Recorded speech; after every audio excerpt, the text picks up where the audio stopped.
Start है क्या? Hello नमस्कार, कैसे हैं आप सभी? क्लास स्टार्ट है हमारी। कैसे हैं आप सभी? एक बार स्टार्ट है क्लास ना, तो एक बार थम्स अप कर दो आप सभी। मैं एक बार कमेंट देख लेता हूँ। चलिए, आप सबने सर लंबी होली मनाई। आप सभी को होली की दोबारा से बहुत बहुत शुभकामनाएं। इस बार आपकी होली जो बहुत बढ़िया रही है और बढ़िया आपकी होली मनी। इस बार आपकी जीवन भी जो है इस प्रकार से होली में जो रंग मिले हैं, ऐसे आपका जीवन रंगों में रंग जाए।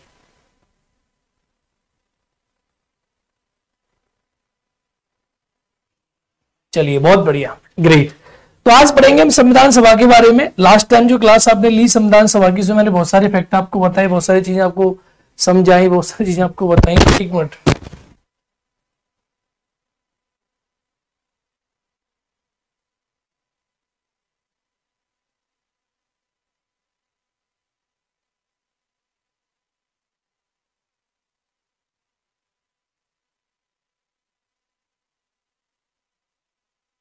चलो अभी आ रही है आवाज प्रॉपरली? अब ठीक है, थोड़ा डिस्टर्बेंस था, अब सही हो गया। चलिए ग्रेट। मैं एक बार कमेंट फिर भी देख लेता हूँ आप लोगों के। कमेंट्स जो मुझे दिख जाएंगे तो कमेंट देख लेता हूँ, कमेंट आ जाएंगे आप लोगों के।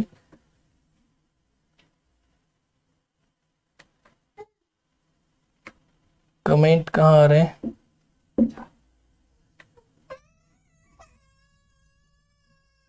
Okay, hi hi hi hi, good evening sir, good evening, good evening, good evening, good afternoon, good afternoon, good afternoon, good afternoon, good afternoon, good afternoon, good evening.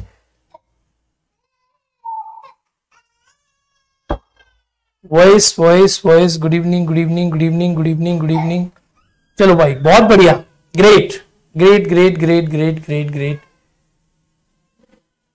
Great great great great. चलो बहुत बढ़िया, बहुत बढ़िया, बहुत बढ़िया। आओ शुरू करते हैं। तो हम संविधान का निर्माण करने लग रहे हैं, संविधान का निर्माण कर रहे हैं। संविधान सभा के बारे में हमने बातचीत करी। हमने आपको पढ़ाया कि हमारे संविधान का निर्माण संविधान सभा ने किया है, और संविधान सभा भारत के संविधान में कैसे कैसे बनी, इन सारी चीजों के बारे में हमने बातचीत करी। किस प्रकार से भारत के संविधान की सभा का निर्माण हुआ, किस प्रकार से चीजें बनी। हमने लास्ट क्लास में ये पढ़ा था कि संविधान एक पुस्तक की भांति है, और पुस्तक की भांति है तो संविधान में आपके देश को चलाने के नियम और कानून लिखे होते हैं। इन नियम और कानूनों को बनाने के लिए एक संविधान सभा का निर्माण किया गया। आपकी क्लास को चलाने के नियम और कानून जो है, आपके देश को चलाने के नियम और कानून जो है, इन नियम और कानूनों को चलाने के लिए एक पुस्तक बनी जिसे आप संविधान कहते हैं, जिसमें भारत देश के सभी प्रकार के कानूनों को संग्रहित किया गया है। इस संविधान सभा का निर्माण कैसे हुआ, हम इसके बारे में बातचीत कर रहे थे। मैं आपको बता रहा था कि संविधान सभा कैसे बन रही है, संविधान सभा में क्या क्या चीजें चल रही हैं, संविधान सभा का निर्माण किस प्रकार से हो रहा है। हम इन सारी चीजों के बारे में बातचीत कर रहे थे। तो आज हम पढ़ेंगे कि संविधान सभा का जो निर्वाचन हुआ, मैंने आपको बताया कि संविधान सभा में सीटों की संख्या 389 थी। अब देखो, ये सारी बातें जानना जरूरी क्यों है? आप सोच के देखिए, इतना बड़ा हमारा देश है, इतना बड़ा हमारे देश की जनसंख्या है, करोड़ों भारतीय लोग इसमें रहते हैं। इन करोड़ों भारतीय लोगों को संचालित करने के नियमों का निर्माण उन 389 सदस्यों की सभा के द्वारा किया गया था। आज आप इस भारत देश में रहते हैं तो आपके ऊपर जो नियम और जो कानून बनाए गए, इन नियम और कानूनों का निर्माण उन 389 सदस्यों के द्वारा किया गया था। तो आपको उन लोगों के बारे में पढ़ना, उनके बारे में जानना, किस प्रकार से निर्माण हुआ, संविधान सभा किस प्रकार से बनी, कैसे उसने कार्य किया, इन सारी चीजों के बारे में जानना आपके लिए बेहद जरूरी है, मुझे ऐसा लगता है। अगर आप प्रीलिम्स के पॉइंट ऑफ व्यू से देखोगे तब भी, मेंस के पॉइंट ऑफ व्यू से देखोगे तब भी, आप ये कैसे कह सकते हो कि भारत का संविधान जो है वो बहुत ज्यादा लोकतांत्रिक संविधान है और इसका निर्माण लोकतांत्रिक प्रक्रिया के माध्यम से हुआ है। इन सारी चीजों को आप कैसे बता पाओगे? अगर मैं आपसे कहूं कि हमारे देश का संविधान तो लोकतांत्रिक नहीं है, आप मुझे बोलोगे सर लोकतांत्रिक है, तो प्रश्न उठता है कि लोकतांत्रिक क्यों है और क्यों लोकतांत्रिक नहीं है।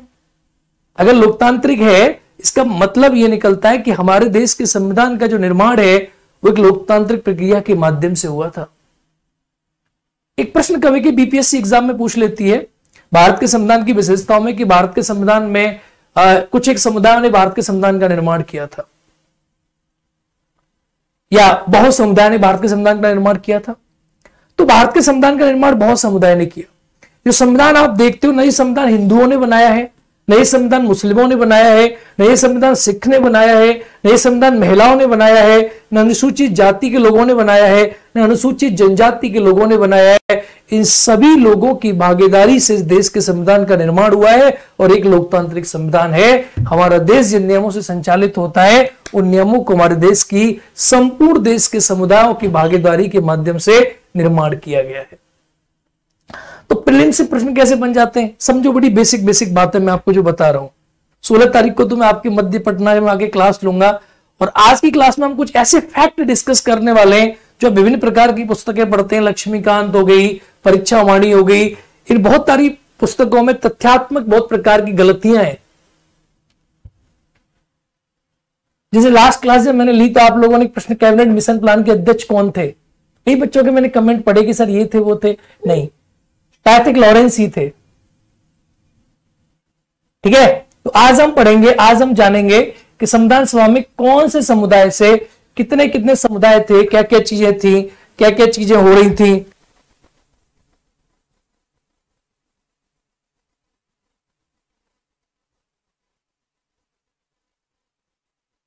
तो हाँ, तो किस किस प्रकार से चीजें हुई, आइए जानिए। तो संविधान सभा में अगर हम समुदायों की बात करें कि संविधान सभा में समुदाय कौन से थे, तो अगर हम बात करें समुदाय के बारे में संविधान में, तो एक तो आता है सामान्य।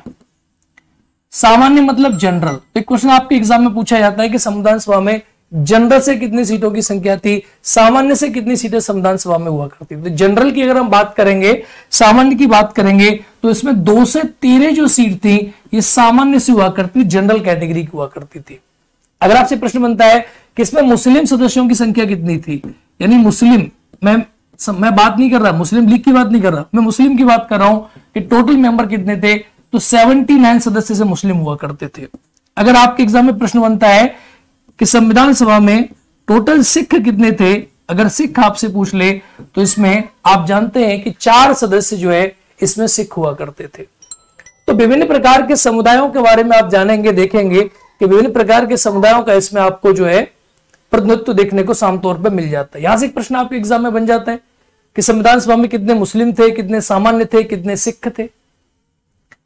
फिर एक दूसरा विभाजन अगर मैं आपको करके बताऊं तो एक और विभाजन आपके एग्जाम में देखने को मिल जाता है संविधान सभा संबंधित, कि संविधान सभा में पूछ लेता है कि संविधान सभा में टोटल महिलाएं कितनी थी, टोटल महिलाओं की संख्या कितनी थी।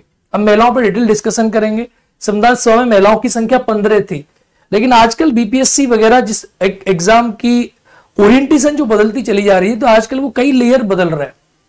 यानी संविधान सभा में महिलाओं की संख्या 15 थी, एक सामान्य जानकारी है जो एसएससी का बच्चा भी जानता है, बेसिक बच्चा भी जानता है। लेकिन संविधान सभा में प्रथम बैठक में कितनी महिलाएं थी, संविधान सभा में अंतिम दिन कितनी महिलाएं प्रेजेंट थी, तो अलग अलग संख्या है। संविधान सभा में महिलाओं की संख्या 15, संविधान सभा में प्रथम बैठक में महिलाओं की संख्या 10, संविधान सभा में साइन करने वाली महिलाओं की संख्या कुछ और, वो मैं आपको बताऊंगा सारी की सारी चीजें। तो कई प्रकार के प्रश्न आपके एग्जाम में बन जाते हैं। तो यहां जो मैं बात कर रहा हूं वो टोटल की बात कर रहा हूं। अगर टोटल की बात करेगी महिलाओं की संविधान सभा में, तो कुल महिलाएं संविधान सभा में 15 थी। प्रश्न बनता है संविधान सभा में एससी की कितनी संख्या थी और संविधान सभा में एसटी कितनी संख्या थी, यानी अनुसूचित जाति और अनुसूचित जनजाति। ये प्रश्न भी आपके एग्जाम में एक बनता है। तो यहां पर आप 26 लिखेंगे और यहां पर आप 33 लिखेंगे। अब आपको ऐसा महसूस होगा कि सर आप ये कह रहे हैं कि अनुसूचित जाति की संख्या 26 थी और जनजाति की संख्या 33 थी। बिल्कुल मैं सही आपको बात बता रहा हूं, ये 26 थे और ये 33 थे। जनजाति की संख्या ज्यादा थी, अनुसूचित जाति की संख्या वहां पर आपको कम देखने को मिल जाएगी। तो यहां से भी एक प्रश्न आपके एग्जाम में जो है आपको देखने को मिल जाता है। एक प्रश्न यहां से आपके एग्जाम में साधारण तरीका से बन जाता है, इसका विशेष तौर पर याद रखोगे। एक बेसिक प्रश्न जो है वो यहां से आपके एग्जाम में आपको देखने को मिल जाएगा। एक बेसिक चार्ट यहां से हो जाता है, तो इसको एक बार आप लोग नोट करेंगे। ये बहुत बेसिक इंफॉर्मेशन है। एक बार मैं आपके कमेंट भी देख रहा हूं साथ ही साथ में, बहुत बढ़िया। जय श्री राम, जय श्री राम। ठीक है, चलिए बहुत बढ़िया। साउंड प्रॉब्लम आ रही है लेकिन साउंड प्रॉब्लम अभी ठीक है। ठीक है सर, महिला में कितना, सब पढ़ेंगे बेटा। ओबीसी कहीं नहीं है, ओबीसी बिल्कुल नहीं है। इतने दिन में क्लास ऑफ क्यों था, इन सारे प्रश्नों के जवाब आपको मिल जाएंगे। इतने दिन से क्लास ऑफ क्यों था, क्योंकि होली की छुट्टी आप लोगों की थी। तो ये आप एक बेसिक प्रश्न यहां से आपके एग्जाम में आपको देखने को मिल जाता है कि संविधान सभा में सीटों की संख्या किस किस तरीका से बांटी गई थी और सीटों की संख्या किस किस तरीके से थी। एक बेसिक चीजें यहां से जानकारी आपको एग्जाम में पूछ ली जाती है कि कैसे कैसे क्या क्या हुआ था। अब आपको ये पता है कि संविधान सभा में जो निर्वाचन हुआ था, हाँ बहुत बढ़िया सर, बिहार से कितनी महिलाएं थी। चलो इन प्रश्नों के भी उत्तर मैं आपको दे देता हूं कि बिहार से कितनी महिलाएं थी, क्या था, इन सारे प्रश्नों के जवाब आपको थोड़ी देर में मिलने लग जाएंगे। अगर महिलाओं की संख्या के बारे में बात करूं मैं, तो टोटल महिलाएं संविधान सभा में 15 थी। ये 15 महिलाएं आप देखेंगे यहां पर तो आपको देखने को मिल जाएंगी। इसमें आप देखेंगे सुचिता कृपलानी, पूर्णिमा बनर्जी, कमला चौधरी, विजयलक्ष्मी पंडित, ये सब महिलाओं के नाम है। ये सब महिलाओं के नाम है, 1 2 3 4 5 6 7 8, ये सब महिलाओं के नाम आप यहां पर देख रहे हैं, ये सब महिलाएं हैं। इसमें एक महिला थी सरोजिनी नायडू। तो प्रश्न कभी कभी एग्जाम में बनता है कि संविधान सभा में बिहार से कितनी महिलाएं थी। संविधान सभा से बिहार में एक महिला थी जिनका नाम था सरोजिनी नायडू। एक प्रश्न आपके एग्जाम में बन जाता है कि संविधान सभा में बिहार से कितनी महिला थी। संविधान सभा से बिहार से सिर्फ एक ही महिला थी जिनका नाम था सरोजिनी नायडू, और ये भी सामान्य कैटेगरी से थी बिहार में। अब मैं आपको बहुत सारी जानकारी महिलाओं के बारे में बताऊंगा क्लास के मध्य में कि एकमात्र अनुसूचित जाति की महिला कौन सी थी, एकमात्र देसी रियासत की महिला मैडम एनी अस्करीनी मस्करीनी, इनके बारे में हम बात करेंगे। तो ये सब हम महिलाओं के बारे में जानेंगे, बीच बीच में मैं बताता जाऊंगा सारी चीजें एक कॉन्टेस्ट के अकॉर्डिंग। अभी आप सिर्फ ये जाने कि संविधान सभा में महिलाएं 15 थी, और 15 महिलाएं जो है संविधान सभा में, उसमें एक महिला सिर्फ आपको बिहार से देखने को मिलेगी। सर्वाधिक महिलाओं की संख्या उत्तर प्रदेश से हुआ करती थी। उत्तर प्रदेश यूपी से सर्वाधिक महिलाओं की संख्या संविधान सभा में थी। ठीक है, अब बहुत सारे विद्यार्थी कहते हैं सरोजिनी नायडू उत्तर प्रदेश से थी। ठीक है, उनको लगता है कि ये तो सरोजिनी नायडू का जो निर्वाचन हुआ था संविधान सभा में वो बिहार से हुआ था। जैसे डॉक्टर बी.आर. अंबेडकर साहब का निर्वाचन संविधान सभा में पश्चिम बंगाल से हुआ था पहले, बाद में एम जयकर साहब की जगह पर उनको महाराष्ट्र की पूना सीट से संविधान सभा में लेकर आया गया। तो संविधान सभा में सरोजिनी नायडू जी का निर्वाचन जो है वो बिहार से हुआ था। तो ये कई प्रकार की ऐसी गलत इंफॉर्मेशन है जो विद्यार्थियों को समझ में नहीं आती है, समझ नहीं पाते, चीजों को जान नहीं पाते। तो ये प्रश्न एग्जाम में बन जाता है, इसको आप याद रखेंगे कि संविधान सभा में बिहार से एकमात्र महिला थी जिनका नाम था सरोजिनी नायडू। ठीक है, समझ में आया? बहुत बढ़िया। बिहार परसों आ रहा हूं मैं। ठीक है, चलिए, तो एक बेसिक प्रश्न आपके एग्जाम में बन जाएगा, इसका आप लोग याद रखोगे और बेसिक इंफॉर्मेशन जो है आपको मिल जाएगी। चलो, हम महिलाओं के बारे में बात करेंगे, हम महिलाओं के बारे में जानेंगे। तो देखो, संविधान सभा में ये पढ़ रहे थे बहुत बेसिक सी बात की 389 सदस्यों की संख्या थी, और मैंने आपको ये बताया था, जरा फ्लो में आ जाए फटाफट से, 296 सीटों पर क्या हुआ था? सभी बोलेंगे कि 296 सीटों पर से संविधान सभा में निर्वाचन हुआ था। अरे बोलो हाँ या ना। ठीक है, अब सबसे इंपॉर्टेंट एस्पेक्ट है, सबसे इंपॉर्टेंट बात है कि संविधान सभा का चुनाव हुआ, तो चुनाव के बाद इसका रिजल्ट भी आया, यानी इसका परिणाम भी आया। ये ब्लैक न करके मैं इसको व्हाइट पे पढ़ाता चलता हूं आप लोगों को। तो संविधान सभा का परिणाम भी आया, संविधान सभा का रिजल्ट भी आया। अब देखो, रिजल्ट आना बहुत इंपॉर्टेंट चीज है। 296 सीटों पर निर्वाचन हुआ था, आप सभी को याद रहना चाहिए। अब आप यहां से देखेंगे, इंपॉर्टेंट चीजें आपको पता चलेंगी। और 93 सीटों पर क्या हुआ था? 93 सदस्य क्या हुए थे? ये आपके मनोनीत हुए थे। तो ये सारी की सारी बेसिक जानकारी आप क्या रखोगे? आप इस बेसिक जानकारी को याद रखोगे। अब निर्वाचन का परिणाम आया, तो यहां से ही प्रश्न आपके एग्जाम में बन जाते हैं। और आप देखेंगे बीपीएससी में बार बार एक प्रश्न पूछा जा रहा है कि किसने कहा है कि संविधान सभा ही कांग्रेस थी और कांग्रेस ही संविधान सभा थी? ये किसने कहा है? ये प्रश्न कई बार आपके एग्जाम में आपको देखने को मिल जाता है। तो अगर मैं बात करूं आपके सामने, यहां पे आपको समझाऊं कि जब परिणाम आया, रिजल्ट आया, तो रिजल्ट में क्या क्या रहा, कैसे कैसे सीटें रही परिणाम में, कितनी सीटें कांग्रेस को मिली, कितनी सीटें मुस्लिम लीग को मिली। तो सबसे इंपॉर्टेंट आपके सामने आती है कांग्रेस, कि कांग्रेस को कितनी सीटें प्राप्त हुई।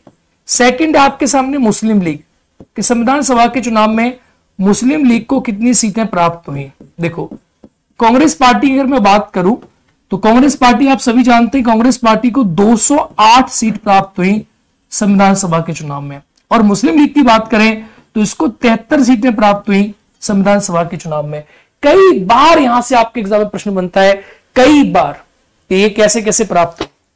देखो, 208 सीटें मिली थी कांग्रेस को और 73 सीटें मिली थी सिर्फ मुस्लिम लीग को।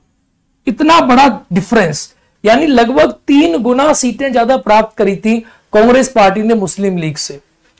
इसी बात को लेकर बहुत सारे ऐसे संविधान के विशेष ज्ञाता हैं जो ये लोग कहते हैं कि संविधान सभा कांग्रेस थी, कांग्रेस संविधान सभा थी। प्रश्न कथन किसका है, इसके बारे में बात करेंगे। इसके बाद आप देखेंगे तो प्रश्न आपके एग्जाम में पूछा जाता है बार बार कि सर बाकी सीटें किसकी थी, हमें तो गिना के बताओ ना कि 208 कांग्रेस की, 73 सीटें मुस्लिम लीग की, तो बाकी सीटें किसकी थी। तो इसमें बहुत सिंगल पार्टी हुआ करती थी। जैसे फॉर एग्जांपल आप लोग चाहोगे तो लिख सकते हो इसको, एक पार्टी का नाम था यूनियनिस्ट पार्टी। यूनियनिस्ट पार्टी ये वो छोटी पार्टी हुआ करती थी। मैं सारी पार्टियों के नाम लिख रहा हूं। यूनियनिस्ट पार्टी बहुत छोटी सी पार्टी हुआ करती थी। इसके बाद थी एक कृषक कृजा पार्टी, अगर आप लोगों ने नाम सुना होगा, कृषक कृजा पार्टी, बहुत छोटी सी पार्टी हुआ करती थी। ये भी इन सब पार्टियों की एक सीट मिला करती थी। इसके बाद थी एक सीट थी मुस्लिम पार्टी की, ठीक है, ये भी एक पार्टी हुआ करती थी, मुस्लिम पार्टी के नाम से एक पार्टी हुआ करती थी। इसके बाद एक सीट थी अनुसूचित पार्टी की, शेड्यूल कास्ट फेडरेशन कहते हैं आप इसको, अनुसूचित पार्टी, शेड्यूल कास्ट फेडरेशन के नाम से आप इसे जानते भी हैं, ठीक है। ये अलग अनुसूचित जाति पार्टी, शेड्यूल कास्ट फेडरेशन अलग से भी आप एक पार्टी थी, वो भी आप लिख सकते हैं, schedule caste federation, schedule caste federation, दोनों के नाम अलग अलग लिख लो क्योंकि ये अलग हो जाती है, अलग हो जाती है। ये शेड्यूल कास्ट पार्टी थी, शेड्यूल कास्ट फेडरेशन पार्टी थी। और जब डॉक्टर अंबेडकर साहब ने चुनाव जीता तो इसी पार्टी से जीता था। तो इस पार्टी की एक सीट हुआ करती थी, कृषक कृजा पार्टी की एक सीट हुआ करती थी, मुस्लिम पार्टी की एक सीट हुआ करती थी, अनुसूचित जाति पार्टी की सीट हुआ करती थी, शेड्यूल कास्ट फेडरेशन पार्टी की सीट हुआ करती थी। और एक कई बार आपके एग्जाम में प्रश्न इससे पूछ लिए जाते हैं कि कौन सी पार्टी कितनी सीट हुआ करती थी। इसके बाद आप देखोगे तो एक पार्टी हुआ करती है सिख और एक पार्टी थी कम्युनिस्ट पार्टी। उन दोनों की भी सीटें आपको इसमें देखने को मिलेंगी। अगर हम सिख की बात करें तो सिख समुदाय के लिए भी एक पार्टी ने रिप्रेजेंटेशन दिया और सिख समुदाय में आप देखेंगे तो सिख के लिए भी एक सीट जो है ये इन लोगों ने भी जीती थी। और एक और पार्टी थी जिसको मैं यहां लिख देता हूं, साम्यवादी दल, जिसका आपने नाम सुना है कम्युनिस्ट पार्टी, तो मैं लिख देता हूं साम्यवादी दल। एक प्रश्न पूछा गया था यूपी पीसीएस के पेपर में, साम्यवादी दल, इसको आप लोग क्या बोलते हो, आप लोग इसे नाम देते हो कम्युनिस्ट पार्टी। तो कभी के पूछ लेता है कम्युनिस्ट पार्टी की कितनी सीटें थी और एकमात्र साम्यवादी नेता कौन हुआ करते थे। तो आप इनकी संख्या को जब गिनोगे तो 1 2 3 4 5 6 और ये 7, तो ये आपको देखने को मिल जाती है कौन सी पार्टी। सर क्लास को लेकर बहुत परेशान हो रही थी, ठीक है, क्लास चल गई आपकी ना, ठीक है। याद देखो, यूनियनिस्ट पार्टी की एक सीट है, कृषक कृजा पार्टी की एक सीट है, मुस्लिम पार्टी की एक सीट है, अनुसूचित पार्टी की एक सीट है, शेड्यूल कास्ट फेडरेशन की एक सीट है, ये एक सीट यहां लिख लेंगे तब 8 होंगी, और सिख पार्टी की एक सीट है और कम्युनिस्ट पार्टी की एक सीट है। तो कितनी हो रही है, 1 2 3 4 5 6 7 और टोटल मिला के 8। यानी मैं लिख सकता हूं कि 8 सीटें जो है वो अलग अलग दलों की आपको देखने को मिल रही है। अगर आपने जोड़ोगे तो नॉर्मल जो है ये 8 सीटें आपको देखने को मिल जाती हैं। अब आप इसको जब जोड़ोगे तो आपको समझ आएगा रिजल्ट क्या निकलता है। सर नोट करें, हाँ रेगुलर क्लास चलेगी, हाँ जी बिल्कुल चलेगी, बड़ा बड़ा बड़ा बड़ा बड़ा बड़ा, ओके लिखिए, ठीक है बाबू, ठीक है ठीक है। चलिए आप इसे नोट कर लो फटाफट से एक बार, जरा एक बार आप इसे नोट करेंगे।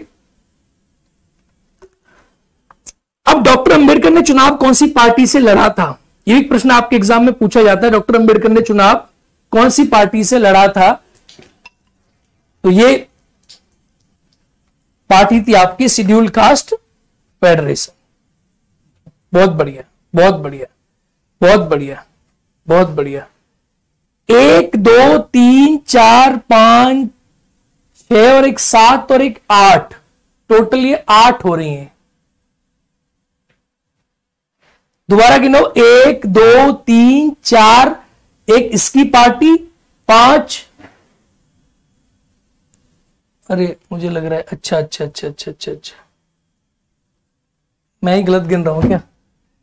1 2 3 4 5, अच्छा 2 लिख दिया मैंने, 6 और एक 7, चलो कोई नहीं 7 कर लो आप, इसको 7 कर लो आप। अभी आगे पार्टीज बताऊंगा ना मैं आपको सारी की सारी, पहले आप इनको लिख लो, इनको एक बार लिख लो 7 की 7 को। नेक्स्ट पार्टी कौन सी इसके बारे में बात करते हैं। इनको साथ की साथ को अब लिख लो, साथ की साथ को एक बार लिख लो। मुस्लिम लीग होगी, यूनिस्ट पार्टी होगी, ठीक है, बहुत बढ़िया। तो ये आपकी 7 हो गई। चलो अब इसको जब जोड़ोगे आप तो क्या पाओगे आप, यहां देखो, मतलब आप टोटल जोड़ोगे तो कैसे निकल कर आएगा कि 208 सीटें आपको कांग्रेस पार्टी ने जीती थी, 208 सीटें। 73 सीटें आपकी मुस्लिम लीग ने जीती थी, मुस्लिम लीग जो मैंने आपको बताई। 7 सीटें आपने इंडिविजुअल पार्टी से देख ली। अब जो 8 सीटें थी एक प्रकार से, एक पार्ट जो है कांग्रेस ने जीत ली, मुस्लिम लीग ने जीत ली, साथ ही इंडिविजुअल पार्टी की देख लिया आपने कि अलग अलग आदमी कौन हुआ करते थे। एक प्रश्न एग्जाम में बनता है कि संविधान सभा में एकमात्र साम्यवादी नेता कौन थे। एक प्रश्न बनता है एग्जाम में, संविधान सभा में एकमात्र साम्यवादी नेता कौन थे, साम्यवादी नेता कौन थे। एक प्रश्न है जो एग्जाम में बार बार पूछा जाता है। इसका उत्तर पूछ रहा है सोमनाथ लाहिड़ी। ये एग्जाम में बार बार प्रश्न आता है, सोमनाथ लाहिड़ी, इनका नाम याद रखेंगे। ये संविधान सभा में एकमात्र साम्यवादी नेता थे, इनका नाम था सोमनाथ लाहिड़ी, इनका नाम था सोमनाथ लाहिड़ी। संविधान सभा में एकमात्र साम्यवादी नेता, इनका नाम था सोमनाथ लाहिड़ी। ये प्रश्न आपके एग्जाम में बार बार पूछा जाता है, बार बार आपके सामने प्रश्न रहता है, साम्यवादी नेता सोमनाथ लाहिड़ी थे। बहुत बढ़िया, बहुत बढ़िया, बहुत बढ़िया। Plea writing speech.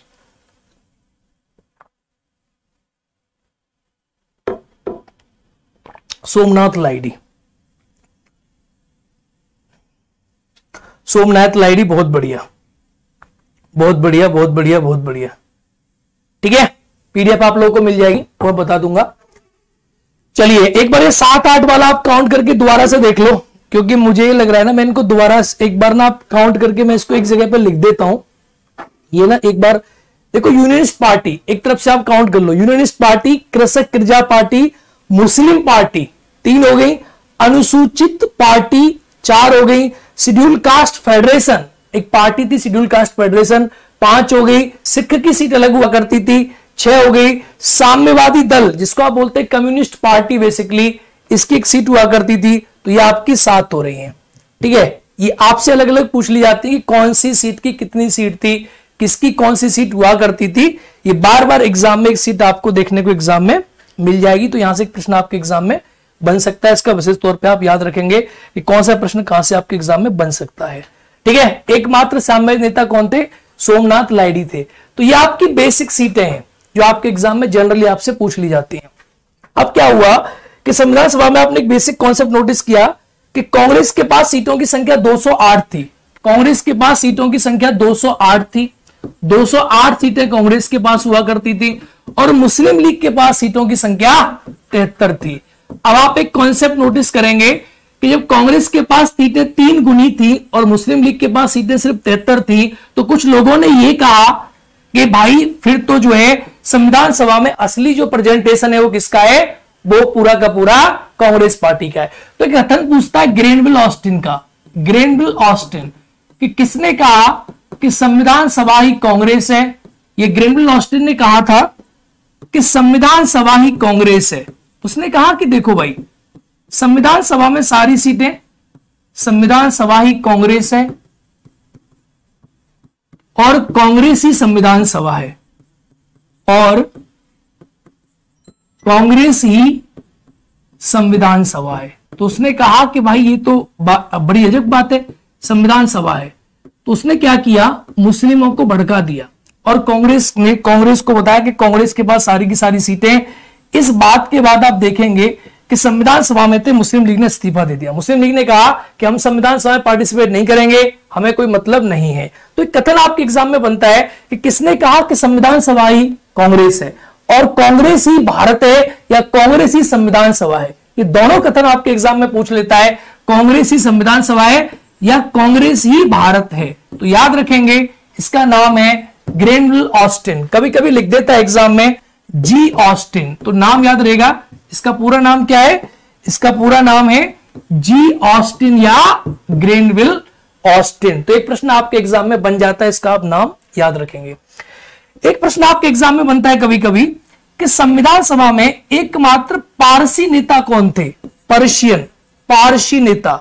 यह प्रश्न कई बार एग्जाम में पूछा गया है। एक संविधान सभा में एकमात्र पारसी नेता कौन थे? तो आप मोदी साहब के बारे में जानते हैं, उनके बारे में पढ़ते हैं। तो एकमात्र पारसी नेता थे, इनका नाम था पीएच मोदी। यह प्रश्न कई बार आपके एग्जाम में बना है। एकमात्र पारसी नेता, इनका पूरा नाम था पीएच मोदी। पीएच मोदी संविधान सभा में एकमात्र पारसी नेता थे। इसको आप नोट डाउन कर लो। एकमात्र पारसी नेता, इनका नाम था पीएच मोदी। पूरा नाम क्या था इनका? पीएच।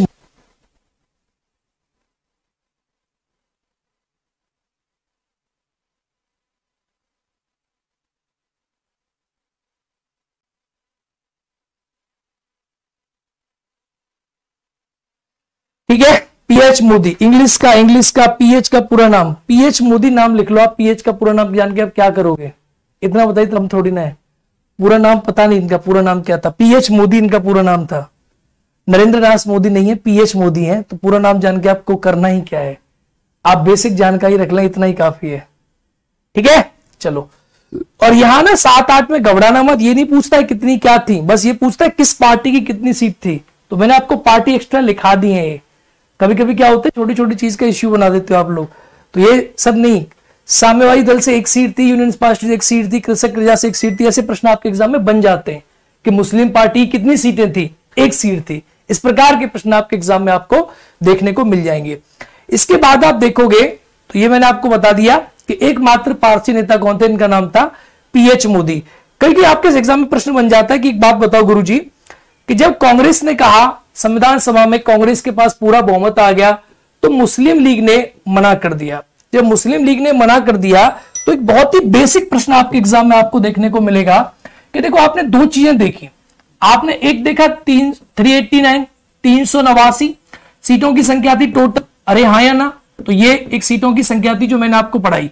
अगर विभाजन के बाद बात करोगे कि मुस्लिम लीग ने कहा कि हम संविधान सभा में भाग नहीं लेंगे और मुस्लिम लीग ने विभाजन कर दिया, यानी संविधान सभा का भी विभाजन हो गया, तो आपसे प्रश्न पूछा जाता है कि भारत की संविधान सभा में टोटल सीटों की संख्या कितनी थी? तो यहां पर उत्तर आता है आपका 299, यानी 299 आपकी सीटों की संख्या थी। यहां से भी आपके एग्जाम में प्रश्न आपको पूछा जाता है बार बार।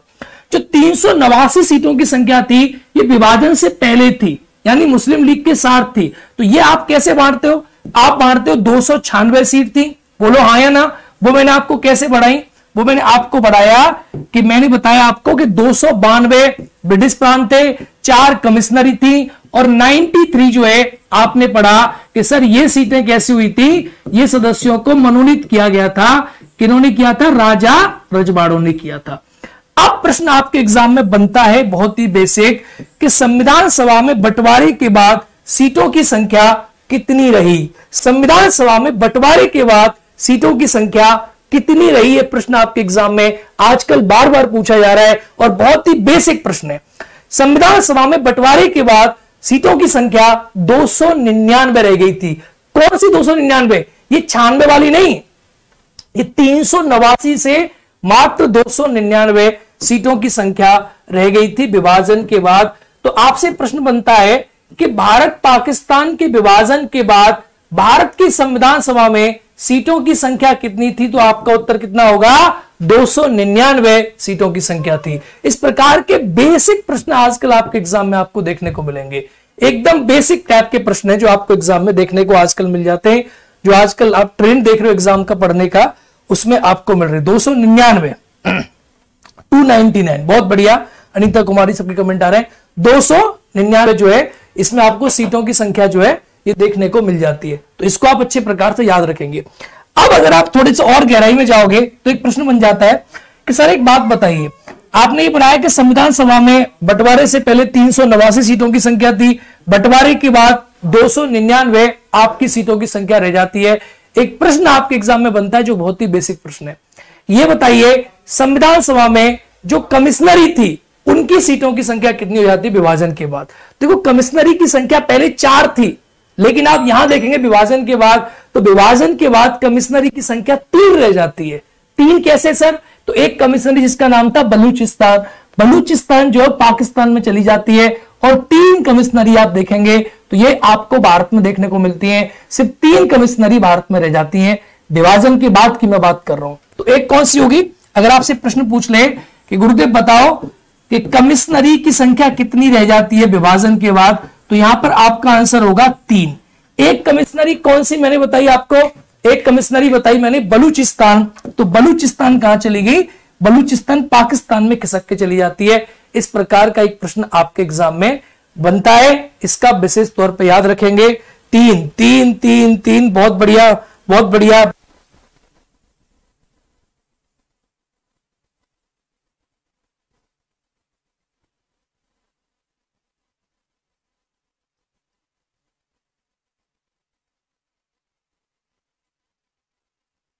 ठीक है, कमिश्नरी की संख्या कितनी हो गई? 3 3 3 3 3, बहुत बढ़िया, बहुत बढ़िया। हाँ, ये बलूचिस्तान में चली जाती है, बलूचिस्तान बलूचिस्तान बलूचिस्तान, बहुत बढ़िया, बहुत बढ़िया। अगर आपसे प्रश्न इस प्रकार से पूछ ले कि सर देसी रियासतों की संख्या कितनी थी, जो देसी रियासतें यहां चली गई तो यहां कितनी बची, तो अगर देसी रियासत आपसे पूछ ले तो 70 आपकी देसी रियासतें बची थी। देसी रियासत जो भारत की संविधान सभा में बची थी तो 70 बची थी। ये आपको एडिशनल जानकारी है जो कि आपके बहुत काम की और आपको बहुत ज्यादा इंफॉर्मेटिव भी रहेगी। अगर आपसे पूछ ले कि सर एक बात बताओ तो ब्रिटिश प्रांत की संख्या कितनी बची, उनको क्यों छोड़ दिया, तो अगर ब्रिटिश प्रांत की मैं बात करूं तो ब्रिटिश प्रांत की संख्या की अगर आप बात देखते हो तो 226 जो है, ये ब्रिटिश प्रांत की संख्या कितनी बची थी, ये 226 बची थी। इसको भी आप लोग एक बार लिख सकते हो 226। तो ये बंटवारे से पहले का बात है और ये विभाजन की बात है। ये भी आप देख सकते हैं, बंटवारे से पहले कमिश्नरी की संख्या आपको इतनी देखने को मिलेगी और बंटवारे के बाद आपको कमिश्नरी की संख्या ये देखने को मिलेगी। बंटवारे से पहले देसी रियासतों की संख्या आपको 93 देखने को मिलेगी और बंटवारे के बाद आपको देसी रियासतों की संख्या 70 देखने को मिलेगी। बंटवारे से पहले ब्रिटिश प्रांतों की संख्या आपको 292 देखने को मिलेगी और बंटवारे के बाद ब्रिटिश प्रांतों की संख्या आपको 282 226 जो है देखने को मिलेगी। कमिश्नरी कितनी होगी आपकी? 3 होगी। तो ये एक प्रकार के प्रश्न आपके एग्जाम में पूछ लिए जाते हैं और यही कारण है कि आपसे पूछा जाता है कि भारत की संविधान सभा में अंतिम लोगों रूप से कितने लोगों ने हस्ताक्षर किए। तो 284 लोग इसीलिए बचे थे क्योंकि 299 में से 284 लोग आए थे। अदरवाइज आप सोचो कि 389 में से 284 क्यों आए, बाकी सब कहां चले गए। इसीलिए भारत की संविधान सभा में 284 मेंबरों ने साइन किए तो 299 में से थे।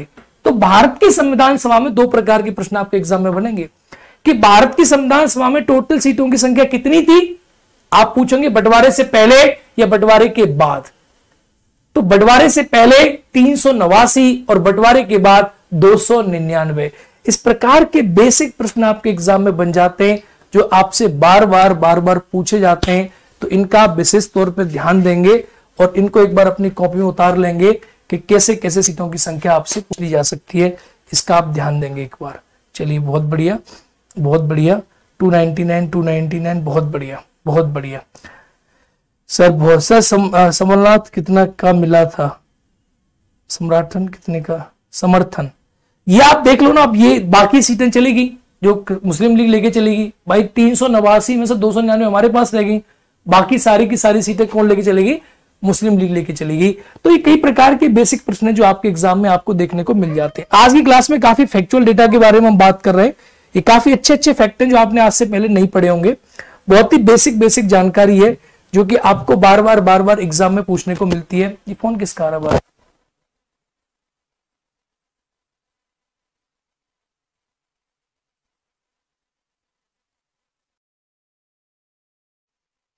इसको उधर ले जाओ, मेरा ये गेट को लॉक कर दो आज आप। ठीक है, चलिए आइए। आज हमें कोई परेशान कर रहा है, एक शैतान सा बच्चा। ठीक है, चलिए बहुत बढ़िया। ठीक है, चलिए आगे बढ़ते हैं। 299 अगर आपसे महिलाओं के बारे में प्रश्न बनता है कि संविधान सभा में महिलाएं, अब आप इसको भी लिख लेंगे एक बार क्योंकि इसे प्रश्न आपके एग्जाम में बन जाता है। संविधान सभा में महिला, संविधान सभा में महिलाएं कैसे कैसे आई, कहां से आई। अब देखो ये बहुत बेसिक सी चीजें जिनके बारे में पढ़ रहे हैं तो बहुत बेसिक इंफॉर्मेशन जान रहे हैं। फिर इसके बाद हम संविधान सभा की बैठक पे आ जाएंगे जहां आपको इंपॉर्टेंट चीजें जानने को मिलेंगी। संविधान सभा में महिलाओं को हम 3 रूप में बांटेंगे। संविधान सभा की महिलाएं, टोटल महिलाएं अगर आपसे पूछता है कुल संख्या, महिलाओं की संविधान सभा में कुल संख्या, एक आपसे प्रश्न बनता है संविधान सभा की अंतिम बैठक में महिलाओं की संख्या, अंतिम बैठक में महिलाओं की संख्या, एक प्रश्न बनता है संविधान सभा की प्रथम बैठक में महिलाओं की संख्या और कुल संख्या। तो देखो इसको आप इस प्रकार से उत्तर करेंगे, संविधान सभा में कुल महिलाओं की संख्या 15 थी, 15 थी कुल महिलाओं की संख्या। प्रथम बैठक में संविधान में महिलाओं की संख्या 10 थी और अंतिम बैठक में महिलाओं की संख्या 8 थी। यानी संविधान सभा में महिलाओं की संख्या इस प्रकार से आप बांट के देखेंगे। इसका मतलब क्या हुआ, अगर आपसे कोई पूछता है कि संविधान पर कितनी महिलाओं ने हस्ताक्षर किया, अगर एग्जामिनर प्रश्न आपसे पूछता है तो उत्तर कितना होगा, ये बहुत बेसिक इंफॉर्मेशन है, 8 महिलाओं ने संविधान पर हस्ताक्षर किए थे, 8 महिलाओं ने। अब कुछ प्रश्न और आपके एग्जाम में पूछे जाते हैं कि संविधान सभा में एकमात्र मुस्लिम महिला, तो मैं आपको कुछ जानकारी दे देता हूं, एकमात्र मुस्लिम महिला, एक प्रश्न तो ये रहता है आपके एग्जाम में, एकमात्र मुस्लिम महिला, तो ये कौन थी, बेगम इजाज रसूल, इनका नाम था बेगम इजाज रसूल। ये एकमात्र आप देखेंगे तो संविधान सभा में एकमात्र मुस्लिम महिला थी जिनका नाम था बेगम इजाज रसूल।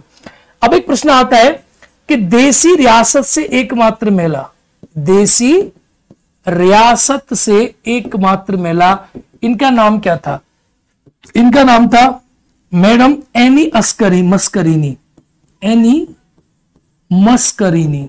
ये प्रश्न भी याद रखना है, मस्करीनी, एनी मस्करीनी, मैं नाम यहां लिख देता हूं, एनी मस्करीनी, मैडम एनी मस्करीनी एकमात्र थी। और एक कहां से थी, तो त्रावणकोर, त्रावणकोर एक पता आपको देश सियासत पड़ती है, तो वहां से एकमात्र महिला आपको देखने को मिलेगी, बेगम एनी मस्करीनी। एक प्रश्न आता है एकमात्र एससी महिला, एकमात्र संविधान सभा में एकमात्र एससी महिला, एससी अनुसूचित जाति की महिला संविधान सभा में कौन थी, ये प्रश्न भी आपके एग्जाम में कई बार पूछा जाता है, कई बार। तो इनका नाम था दक्षायनी बेलायुधन, दक्षायनी बेलायुधन, दक्षायनी बेलायुधन, यही प्रश्न आपके एग्जाम में बेलायुधन, ठीक है, ये एक नाम है जो आपके एग्जाम में बार बार पूछा जाता है। ये मद्रास से हुआ कर, दक्षायनी बेलायुधन का जो नाम है ये आपको मद्रास से देखने को मिलेगा, ये मद्रास से संविधान सभा में हुआ कर दक्षायनी बेलायुधन। तो ये 3 है जिनसे प्रश्न आपके एग्जाम में पूछ लेता है, एकमात्र मुस्लिम महिला बेगम इजाज रसूल, एकमात्र देसी रियासत की महिला एनी अस्करीनी, मैडम बेगम एनी मस्करीनी, एकमात्र एससी महिला दक्षायनी बेलायुधन। ये प्रश्न आपके एग्जाम में पूछ लिए जाते हैं। हाँ, सिग्नेचरी को क्या लिखा कहा गया, 284 में जो सिग्नेचरी थी उसमें 8 महिला सदस्य थी, ये बात आपको याद रखनी है, 8। यानी कोई प्रश्न आपसे पूछता है कि भारतीय संविधान पर अंतिम रूप से कितनी महिला सदस्यों ने हस्ताक्षर किए, कितनी महिला सदस्यों ने हस्ताक्षर किए अंतिम रूप से, तो इसका उत्तर होगा 8 महिला सदस्यों ने हस्ताक्षर किए अंतिम रूप से। संविधान में कुल महिलाओं की संख्या कितनी थी, तो इसका उत्तर होगा संविधान में कुल महिला की संख्या आप जोड़ोगे तो कितनी थी, तो आप बताओगे सर कुल महिलाओं की संख्या हुआ करती थी 15। तो ये 2 प्रकार के प्रश्न है, थोड़ी सी अधिक जानकारी है लेकिन आपके बहुत ज्यादा काम भी आएगी, क्योंकि ये प्रश्न कई बार एग्जाम में पूछे जा रहे हैं। संविधान सभा में एकमात्र मुस्लिम महिला बेगम इजाज रसूल, संविधान सभा में एकमात्र देसी रियासत की महिला मैडम एनी अस्करीनी, एकमात्र एससी महिला दक्षायनी बेलायुधन। ये कई प्रकार के प्रश्न आपके एग्जाम में आजकल बन रहे हैं, इसीलिए इनको जानना आपके लिए बेहद जरूरी हो जाता है। और जब हम परसों क्लास में ऑफलाइन मिलेंगे तब आपको बहुत ज्यादा क्लास में मजा आने वाला है, क्योंकि क्या ही कनेक्टिविटी में क्या होता है कि जैसे आप ऑफलाइन बैठ के पढ़ रहे हैं, बहुत सारे विद्यार्थी वहां पर पढ़ना में, और ये काफी फैक्चुअल चीजें हैं जो मैं आज पढ़ा रहा हूं, बहुत फैक्चुअल चीजें हैं। तो कुछ कुछ जब प्रश्न आप सोल्व करोगे, आप लोग क्या करो, प्रश्न सोल्व करना स्टार्ट करो, ये सब प्रश्न कहां पूछे जाते हैं। जब मैं आपको प्रश्न कराऊंगा बीपीएससी के भी, अन्य कमीशन पीसीएस के भी, तो आप देखें इस प्रकार के प्रश्न आपके एग्जाम में पूछे जा रहे हैं, जो कि न तो लक्ष्मीकांत में आपको दिया गया है, न परीक्षा वाणी में आपको दिया गया है। ऐसी कई प्रकार की चीजें मैं आज आपको पढ़ाऊंगा जो आपने किसी किताब में नहीं पढ़ी, परंतु एग्जाम में पूछी जा रही है। क्यों पूछी जा रही है, क्योंकि बहुत बेसिक बातें हैं। रीजन क्या था कि पिछली बार पूछा गया था कि एकमात्र एससी महिला कौन सी थी, तो दक्षायनी बेला योजन का कोई ऐसा कुछ कार्यक्रम हुआ था, उसको लेके प्रश्न पूछ लिया गया था। तो करंट अफेयर्स से चर्चा करके इनके बारे में प्रश्न आपके एग्जाम में पूछ लिए जाते हैं। कभी कभी जैसे लोकसभा में महिलाओं की संख्या कम है या ज्यादा है, उसको लेकर प्रश्न आपके एग्जाम में बन जाता है कि संविधान सभा में महिलाओं की संख्या कितनी थी। तो महिलाओं को लेकर आप क्या करें, एक जगह पर सारी इंफॉर्मेशन को नोट डाउन कर लेंगे कि संविधान सभा में महिलाओं की संख्या किस प्रकार से सर ने बताई है और क्या क्या चीजें हैं। बहुत बढ़िया। मुस्लिम महिला कहां से थी, ठीक है, अच्छा प्रश्न आपने पूछ लिया है कि एकमात्र मुस्लिम महिला कहां से थी। तो मैंने एक नोट्स में जो है आपको ये सब चीजें दे दी हैं, अगर इनको आप यहां से पढ़ लोगे नोट्स में तो ये आपको सारी की सारी इंफॉर्मेशन जो है मिल जाएगी। यूपी से थी एकमात्र मुस्लिम महिला बेगम इजाज रसूल, आप इसको देखेंगे तो यहां मिल जाएगी संयुक्त प्रांत, ये मुस्लिम महिला थी बेगम इजाज रसूल। तो इसको आप चाहो तो लिख भी लो यहां पर कि बेगम इजाज रसूल यूपी से हुआ करती थी। कहां से थी, यूपी, यूपी से, ये यूपी से थी। ये आपको यूपी इसमें नोट भी कर सकते हो आप, ठीक है, बहुत बढ़िया। संयुक्त प्रांत मतलब यूपी, ठीक है। चलिए समझ में आ गया। बहुत बेसिक बेसिक सी इंफॉर्मेशन, इसमें कुछ ज्यादा खास नहीं है, बहुत इंफॉर्मेशन बेसिक बेसिक से आपको प्रोवाइड करिए कि संविधान सभा किस प्रकार से बनी और ये सारी बातें क्या बता रही हैं। आप में से बहुत सारे विद्यार्थी बोलेंगे सर ये सारी बातें आप क्या बता रहे हैं, अभी तक आपने क्या चीजें बताई। तो सिर्फ मैंने आपको यह समझाया कि भारत की संविधान सभा में विभिन्न प्रकार के समुदाय, सभी प्रकार की महिलाओं का, सभी प्रकार के समुदायों का, सभी प्रकार के सामान्य का, जनरल कैटेगरी का, मुस्लिम का, सभी प्रकार के धर्मों का, सिख का, पारसी का, इन सभी का भारत की संविधान सभा में अच्छी प्रकार से प्रमुखतापूर्ण आप देखेंगे तो योगदान आपको देखने को मिलता है। तो कोई ये प्रश्न इस प्रकार से एग्जाम में बन जाता है, क्या भारत की संविधान सभा कांग्रेस की संविधान सभा थी? ये कथन सही है गलत है? तो किसने कहा ये बात सही है, लेकिन क्या भारत की संविधान सभा कांग्रेस की संविधान सभा थी? ये सही देखा आपने? नहीं देखा। क्या भारत की संविधान सभा संकीर्ण हिंदुओं की सभा थी? नहीं ना। क्या भारत की संविधान सभा पुरुष सभा थी? ये भी नहीं ना। तो इस प्रकार के प्रश्नों का आपको उत्तर मिला है कि भारत की संविधान सभा में विभिन्न प्रकार के समुदायों का आप जो है कलेक्शन आपको देखने को मिला। सिर्फ कांग्रेस नहीं थी, आपने देखा विभिन्न प्रकार की पार्टियां भी थी, कृषक कृजा पार्टी, मुस्लिम party, scheduled caste federation party, इनकी भी सीटें आपने देखी, मुस्लिम लीग की भी सीटें आपने देखी, महिलाओं की सीटें भी आपने देखी, सामान्य की सीटें भी आपने देखी। पारसी भी मैंने एक बताया कि पारसी मेंबर भी एक हुआ करते थे, पीएच मोदी। मैंने आपसे कहा कि एक जो है साम्यवादी नेता भी थे, सोमनाथ लाहिड़ी। ये क्या थे? M N Roy was not a member of संविधान सभा। संविधान सभा के एकमात्र नेता सोमनाथ लाहिड़ी। इन बातों को समझने की कोशिश करें, आपके बेसिक कॉन्सेप्ट क्लियर होने चाहिए।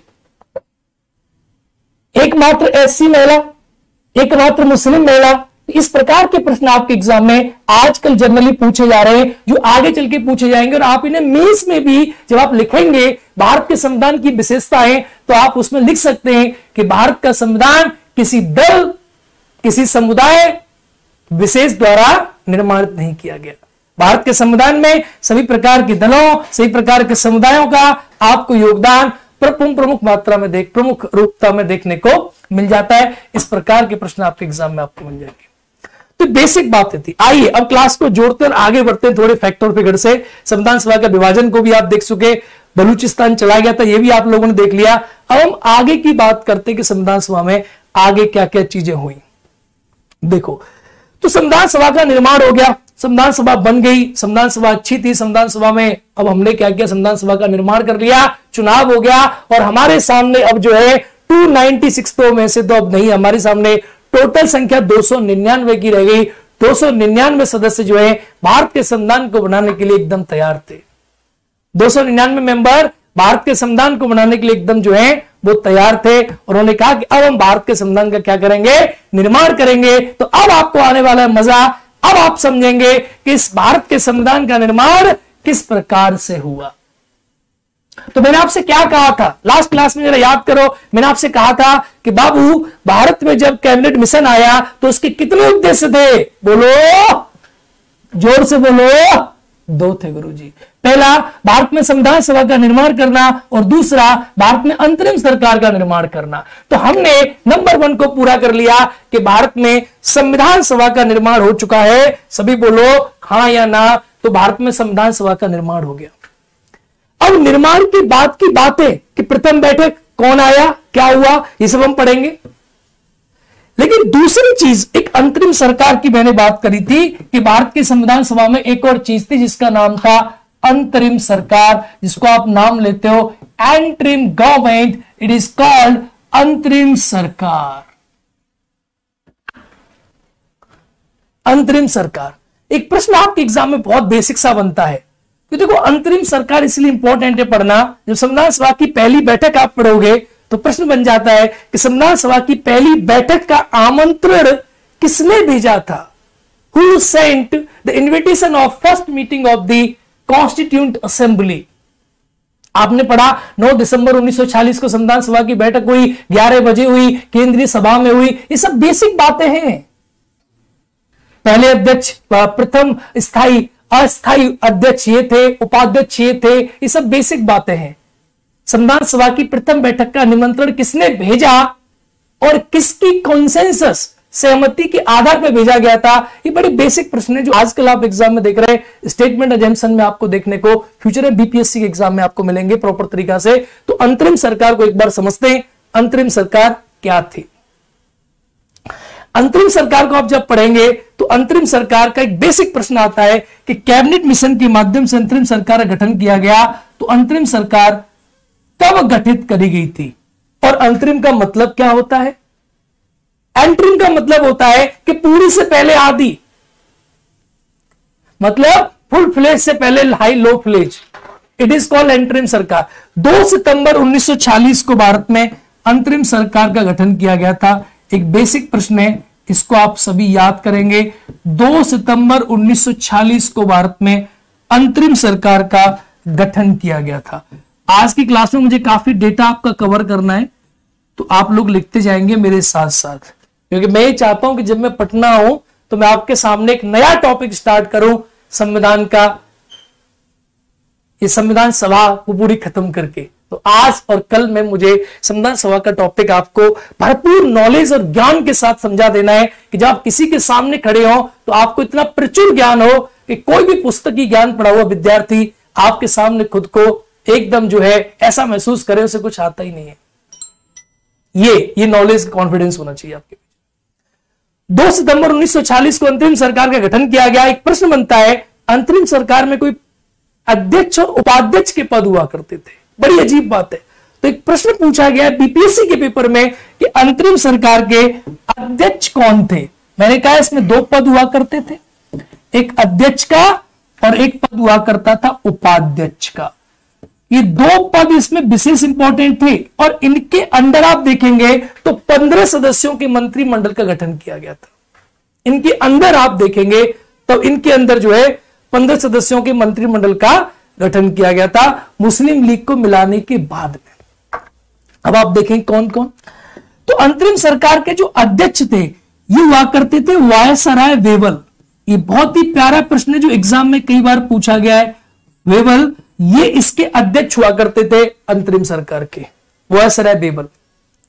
अगर उपाध्यक्ष की बात करें तो अंतरिम सरकार के जो उपाध्यक्ष हुआ करते थे ये आपके हुआ करते थे जवाहरलाल नेहरू, जिनको आप बोलते हैं जेएल नेहरू। ज्यादा नहीं समझना है अंतरिम सरकार के बारे में, सिर्फ यही जानना है अध्यक्ष कौन थे, उपाध्यक्ष कौन थे। और अध्यक्ष और उपाध्यक्ष इन दोनों के साथ आप देखेंगे तो 15 सदस्यों का एक मंत्रिमंडल था, बस और कुछ नहीं। तो 3 प्रकार के प्रश्न बनेंगे आपके एग्जाम में। अंतरिम सरकार का गठन कब किया गया था? 2 सितंबर 1946 को किया गया था। अंतरिम सरकार के अध्यक्ष कौन थे? वायसराय वेवल हुआ करते थे। उपाध्यक्ष कौन थे? जवाहरलाल नेहरू हुआ करते थे। अंतरिम सरकार में कितने मंत्री थे? अंतरिम सरकार में 15 मंत्रिमंडल का एक पूरा सदस्यों का एक समूह हुआ करता था। It is a interim government, इसे आप कहते अंतरिम सरकार।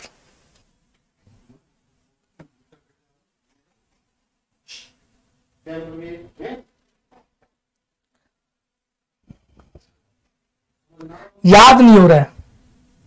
अच्छा बेटा याद सब होगा, आपको याद भी होगा, आप टेंशन बिल्कुल ना लें। फैक्ट है तो याद में थोड़ा सा लगता है। देखो याद करना क्या है, बहुत ही बेसिक है, बहुत ही बेसिक, बहुत ही बेसिक, बहुत ही बेसिक, बहुत ही बेसिक। याद करने में कुछ नहीं है। अंतरिम सरकार का गठन कब हुआ था? 2 सितंबर 1940 को। अध्यक्ष कौन थे? वायसराय। उपाध्यक्ष कौन थे? जवाहरलाल नेहरू। कितने मंत्री थे? 15। अगर अभी भी आपको याद नहीं हो रहा तो मैं तो आधी चीजें तो बता ही नहीं रहा इस दर से, क्योंकि कहीं ऐसा ना हो कि आपको ओवरफ्लो हो जाए। कभी कभी क्या होता है, आदमी जब ज्यादा खा लेता है तो उसको ओवरफ्लो हो जाता है। ओवरफ्लो में क्या समस्या रहती है कि जो अच्छे के लिए खाया वो भी पचता नहीं है, और जो कम खाया तो पच भी जाता है। तो इसीलिए ना ये कम इंफॉर्मेशन है, इतना तो आपको याद करना पड़ेगा। बहुत ही बेसिक सी चीजें, और याद में करा दूंगा क्लास के अंत में, आपको सब याद हो जाएगा। बस आप मेरे साथ साथ समझेंगे, मेरे साथ साथ चीजों को जानेंगे।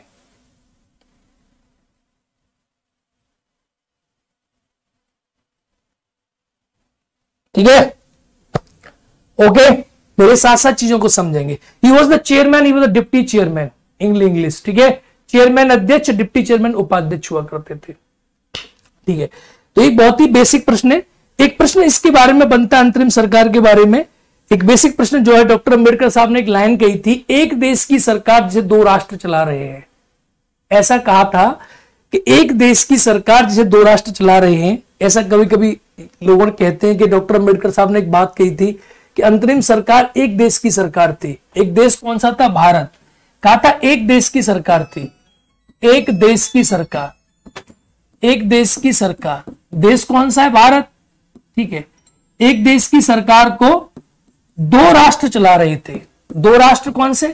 वह इसमें मुस्लिम लीग भी थी और इसमें चला रहे थे। तो मुस्लिम लीग जो थी वो अपने आप को एक अलग कंट्री के रूप में मानती थी। तो डॉक्टर अंबेडकर साहब ने कथन कहा था कि एक देश की सरकार को 2 राष्ट्र चला रहे, ऐसा उनका एक कथन था जो आपके एग्जाम में पूछ लिया जाता है। देखो बहुत ही बेसिक सी बातें जो आपके एग्जाम में यहां से पूछी जाएंगी, कुछ खास ऐसा नहीं है, बहुत ही इंफॉर्मेटिव, बहुत ही बेसिक बातें हैं अंतरिम सरकार को लेकर।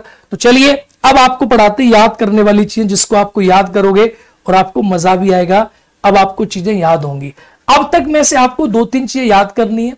संविधान सभा में कितनी सीटें? संख्या जनरल सीटों की 213। कितने मुस्लिम सदस्य थे? संविधान सभा में कितनी सीटें कांग्रेस पार्टी ने जीती थी? संविधान सभा में कितनी सीटें मुस्लिम लीग ने जीती थी? संविधान सभा में कितनी सदस्यों की संख्या महिलाओं की थी? संविधान सभा में कितनी एससी सीटों की संख्या थी? संविधान सभा में कितनी एसटी सीटों की संख्या थी? अगर आप मेरे सामने होते तो आपको सब याद रहेगा, और मैं बता रहा हूं आपको सब याद अभी भी होगा। संविधान सभा में अंतरिम सरकार का गठन कब किया गया था? संविधान सभा की अंतरिम सरकार में मंत्रिमंडल में कितने मेंबर थे? बस इतनी चीजें अगर आपको याद हो गई हैं तो अब हम पढ़ते हैं भारत की संविधान सभा ने भारत के संविधान का निर्माण किस प्रकार से किया, किस प्रकार हमारे देश का एक खूबसूरत संविधान का निर्माण हुआ। इस पूरी की पूरी कहानी को समझते हैं और जानते हैं। चलिए बहुत बढ़िया। देखो सब तो याद है आपको, कुछ भी तो भूले नहीं है आप, कितने होशियार लोग हैं आप। आइए आप पूरी दिमाग को एकदम यहां मेरे साथ आइए, और आपको एकदम बेहतरीन वाली चीज आज आपको पता चलने वाली है, जो कि आज से पहले आपने कभी नहीं जानी। उसके बारे में आज हम जानकारी लेंगे। संविधान सभा की बैठक। देखो अब एक बात आपकी समझ में आ रही है, संविधान सभा, और आपने बता दिया गुरुजी संविधान सभा भारत की बन चुकी थी। आप कह रहे हैं हाँ सर बन चुकी थी, इसमें कोई डाउट किसी को नहीं है। ठीक है, संविधान सभा में कितने मेंबर थे भारत की संविधान सभा में आजादी के बाद? आपने कहा सर 299 मेंबर थे। इसमें कोई डाउट किसी विद्यार्थी को? जोर से बोलो हाँ या ना। अरे बोलो ना सर जी, बहुत बढ़िया। अब देखो संविधान सभा बन गई, तो संविधान सभा जब संविधान का निर्माण करेगी तो किस प्रकार से निर्माण होगा? अब ऐसा तो है नहीं कि 299 सदस्यों को बोल दिया कि जाओ अपने अपने घर में एक संविधान लिखो, ऐसा तो पॉसिबल नहीं है। 299 सदस्यों ने हमारे देश का भाग्य लिखा, आज आपका भाग्य लिखा। आज आप कहते हैं कि भारत में प्रधानमंत्री हैं, ये कौन लिख के गया? 299 मेंबर्स लिख के गए। तो इन सारी चीजों के बारे में जो निर्माण हुआ संविधान का, वो संविधान सभा के सदस्यों ने किया। अब जो लोग चुन गए तो डिफरेंट डिफरेंट हमारे देश में लोग चुने गए। कोई महिला त्रावणकोर से आ रही है, कोई महिला मद्रास से आ रही है, कोई पुरुष उत्तर प्रदेश से आ रहे हैं, कोई पुरुष बिहार से आ रहे हैं। सब एकदम पहुंच गए संविधान सभा में। किसी के सिर पे पगड़ी बंधी हुई है तो किसी ने गमछा जो है बांध रखा है, तो कोई एकदम जो है अपनी जो है अलग स्टाइल में है। तो भैया सब जो है कहां पहुंच गए? संविधान सभा में पहुंच गए। तो अब बात आती है कि संविधान सभा में जब पहुंचे, संविधान सभा की बैठकें कहां कंडक्ट हुई और कैसे भारत के संविधान का निर्माण हुआ, तो यहां से आप देखेंगे कि पूरा टॉपिक आपके दिमाग के अंदर छप जाएगा। वो फैक्चुअल जो चीजें थी उनको आप समझ गए, तो यहां से आप समझेंगे कॉन्सेप्ट कैसे आपके दिमाग में बिल्ड होगा। देखो, 299 सदस्यों को बुलाने के लिए कुछ जगह चाहिए कि नहीं चाहिए? आप बोलेंगे सर हाँ चाहिए, तो सही भाई। 299 मेंबर्स को आप कहां बुलाओगे? तो सबसे पहले एक जगह का निर्धारण हुआ। सपोज करो आप किसी से मिलना चाहते हो, तो आप किसी मिलोगे तो आपसे वो कहेंगे या फिर क्या कहेंगे कि हाँ भाई मिलते हैं आपसे। कहां मिलेंगे? और दिल्ली मिलते हैं। तो सबसे पहले एक जगह चाहिए। फिर आपसे उन्होंने पूछा कि अच्छा तो फिर मिलते हैं, कहां मिलते हैं? वो दिल्ली मिलते हैं। तो फिर सेकंड प्रश्न क्या होगा? कब मिलते हैं? भाई ऐसे थोड़ी ना होता है, कब मिलते हैं? तो उन्होंने उत्तर दिया कि 9 तारीख को मिलते हैं। और दिल्ली तो बहुत बड़ी है, हम तुम्हें कहां ढूंढेंगे, तुम हमें कहां ढूंढोगे?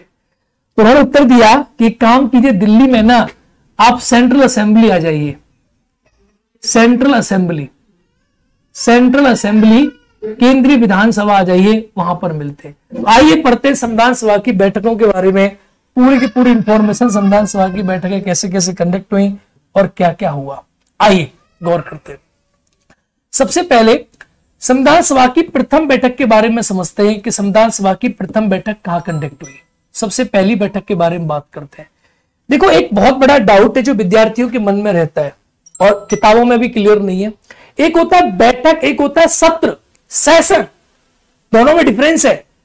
अगर आपसे प्रश्न एग्जाम में पूछ ले कि संविधान सभा की टोटल बैठकें कितनी हुई और कितने सत्र हुए, सत्र और बैठक में डिफरेंस है। आपसे प्रश्न पूछ ले कि संविधान सभा में बैठक और सत्र में क्या डिफरेंस है, आप जानना चाहें तो संविधान सभा में 2 चीजें हुई थी। एक हुई थी बैठक, अक्सर आप किताब में बैठक पढ़ते हैं, और एक हुआ था सत्र। देखो दोनों में क्या डिफरेंस है। जो सत्र है ना, इसको आप जो है नाम देते हैं सेशन। सत्र को आप जो नाम देते हैं वो सेशन नाम देते हैं, और जो बैठक है इसको आप लोग क्या नाम देते हो? इसको आप नाम देते हो मीटिंग। आप क्या नाम देते हो बाबू? मीटिंग। ये बैठक है, ये सत्र है। तो सबसे पहला ही प्रश्न आपके लिए चैलेंजिंग, आपने खूब पॉलिटी पढ़ी है, संविधान सभा में कितनी बैठकें हुई थी? बेसिक प्रश्न, संविधान सभा में कितनी बैठकें हुई थी? तो संविधान सभा में अगर बैठकों की बात करेंगे तो 167 संविधान सभा में बैठकें हुई थी। और अगर सत्र आपसे पूछ ले संविधान सभा में टोटल सत्रों की संख्या, तो 12 संविधान सभा में सत्र हुए थे। ये आपको याद रखना है। अब हम किसके बारे में बात करेंगे? अब हम बैठकों के बारे में बात करेंगे कि संविधान सभा की बैठक कब हुई, कैसे हुई। देखो, कुछ लोगों ने 167 लिखा है, कुछ ने 168 लिख दिया है, कुछ लोगों ने अलग अलग लिखे हैं। बहुत बढ़िया, लेकिन बड़ा अच्छी बात है कि आपको इसकी जानकारी है, मुझे काफी खुशी हो रही है। ठीक है, चलिए अब यहां से कुछ कॉन्सेप्चुअल चीजें मैं आपको दिखाऊंगा और आप कुछ किताबों में कंपेयर करोगे तो आपको लगेगा सर इस किताब में ये लिखा है, इस किताब में ये लिखा है, डिफरेंस कैसे है। अब आप देखो कैसे डिफरेंस है, आप चीजों को समझने की कोशिश करना। बैठक और सत्र दोनों में डिफरेंस है। संविधान सभा का पहला बैठक और पहला सत्र एक ही दिन हुआ, क्योंकि 12 सत्रों के अंतर्गत 167 बैठकें हुई ना। सत्र तो बड़ा था और सत्र के अंदर बैठकें हुई। भाई सेशन तो बड़े थे और सेशन के अंदर बैठकें हुई। आप मेरी बात समझ रहे हैं? चलिए आओ समझते हैं, जानते हैं। संविधान सभा की प्रथम बैठक की अगर मैं बात करूं, संविधान सभा की पहली बैठक हुई कब हुई? तो दोस्तों 9 दिसंबर 1946। मेरा पेन आपको तो सही दिखाई दे रहा है, अब तो कोई दिक्कत तो नहीं है। मैं पेन को एक बार और सही कर लेता हूं। 9 दिसंबर 1946 को संविधान सभा की प्रथम बैठक हुई। अब दिखाई दे रहा है प्रॉपर, कोई डाउट? संविधान सभा की प्रथम बैठक हुई 9 दिसंबर 1946 को। 9 दिसंबर 1946 को संविधान सभा की पहली बैठक हुई। अब प्रश्न बनता है कि सर ये बैठक कहां हुई, तो उत्तर आता है बैठक सर दिल्ली में हुई। अब आपसे पूछा जाएगा सर दिल्ली में कहां हुई, तो अगर आप लोग पूछा जाए कि संविधान सभा की पहली बैठक 9 दिसंबर 1946 को हुई, उत्तर दिया सर दिल्ली में हुई। सर दिल्ली में कहां हुई, देखो बहुत बेसिक सी बात है कि सर दिल्ली में कहां हुई, तो दिल्ली में आप देखेंगे तो दिल्ली में एक जगह पड़ती है जिसे बोलते हैं सेंट्रल असेंबली, केंद्रीय विधानसभा, सेंट्रल असेंबली, जिसे सेंट्रल हॉल कहते, केंद्रीय सभा कहते। आप लोग केंद्रीय सभा लिखिए, विधानसभा नहीं, केंद्रीय सभा लिख लिए, सेंट्रल असेंबली, सेंट्रल हॉल, केंद्रीय सभा, यहां पर संविधान सभा की पहली बैठक हुई। अब अगला प्रश्न आता है सर ये बैठक कितने बजे हुई, तो इसका आंसर है 11 बजे, 11 AM संविधान सभा की पहली बैठक हुई। बहुत सारे विद्यार्थी पूछते हैं कि सर ये आपने समय क्यों लिखा है, संविधान सभा की बैठक का आपने समय क्यों लिखा है, समय से क्या प्रभाव पड़ता है। आज हमारा जो पार्लियामेंट है, हमारा जो लोकसभा का कार्यकाल है, जो समय है पार्लियामेंट का जो टाइमिंग है वो 11 बजे से स्टार्ट होता है, क्योंकि संविधान सभा की पहली बैठक 11 बजे हुई थी। इसीलिए आज आप देखेंगे कि हमारे संसद का जो कार्य है दिन का वो 11 बजे शुरू होता है। 11 से 12 प्रश्नकाल है, 12 से 0 शून्यकाल है। तो आपने देखा, तो आज भी हमारे संविधान के अनुसार आप देखेंगे तो हमारा जो पार्लियामेंट का टाइमिंग है वो 11 बजे स्टार्ट होता है, क्योंकि हमारे संविधान सभा की पहली बैठक जो है वो 11 बजे कंडक्ट हुई थी। अरे मैंने ना रोक रखा है कमेंट आपका, ठीक है। पहली बैठक जो है वो 11 बजे कंडक्ट हुई थी, इसीलिए आप कहेंगे कि पहली जो है 11 बजे। अब क्या प्रश्न बनेगा, संविधान सभा की प्रथम बैठक किस तारीख को हुई, 9 दिसंबर 1946 को हुई। कहां हुई, दिल्ली में हुई। और कहां, दिल्ली में कहां हुई, तो केंद्रीय सभा, सेंट्रल असेंबली, या कभी कभी केंद्रीय विधानसभा भी लिखी देखो कहीं पर सेंट्रल असेंबली, सेंट्रल हॉल है एक्चुअली एक, या आप जब जाओगे तो पार्लियामेंट में एक हॉल बना हुआ है बीच का, उसको सेंट्रल हॉल कहते हैं। वहीं पर हमारा जो संविधान है उसको रखा गया हीलियम के केस में संजो के, सेंट्रल हॉल में कभी आप जाओगे तो आपको देखने को मिलेगा। अब प्रश्न आता है बहुत ही बेसिक, अरे आप ठीक है, अब एक प्रश्न आता है बहुत ही बेसिक सा कि संविधान सभा की प्रथम बैठक में कितने लोगों ने हिस्सा लिया। देखो ये बहुत ही डिस्प्यूटेड प्रश्न है, संविधान सभा की प्रथम बैठक में कितने लोगों ने हिस्सा लिया। देखो ये एक बहुत ही बेसिक प्रश्न है, हर एग्जाम में पूछा जाता है, लेकिन हर किताब में इसका आंसर अलग अलग है। अगर आप लोग लक्ष्मीकांत पढ़ते हो तो इसमें इसका आंसर 211 लिखा है। अगर आप परीक्षावाणी पढ़ते हो तो उसमें इसका आंसर 207 लिखा है। आप लोगों ने चीज नोटिस करी होगी, अगर आप लक्ष्मीकांत पढ़ते हो तो 211 लिखा है, परीक्षावाणी पढ़ते हो 207 लिखा है। लेकिन आज मैं आपको इस डाउट को दूर करूंगा, आज के बाद आपको डाउट कभी नहीं रहेगा कि सर इसमें एक्चुअल में कितने मेंबर थे पहली बैठक में। देखो समझने की कोशिश करना बड़े सही तरीका से। लोग गलती क्या करते हैं, क्योंकि लोगों को अधिवेशन और बैठक के बीच का डिफरेंस नहीं पता। लोगों को यह नहीं पता कि बैठक और डिफरेंस, अधिवेशन के बीच में क्या डिफरेंस था। प्रथम सत्र भी 9 तारीख को स्टार्ट हुआ और प्रथम बैठक भी 9 तारीख को स्टार्ट हुई।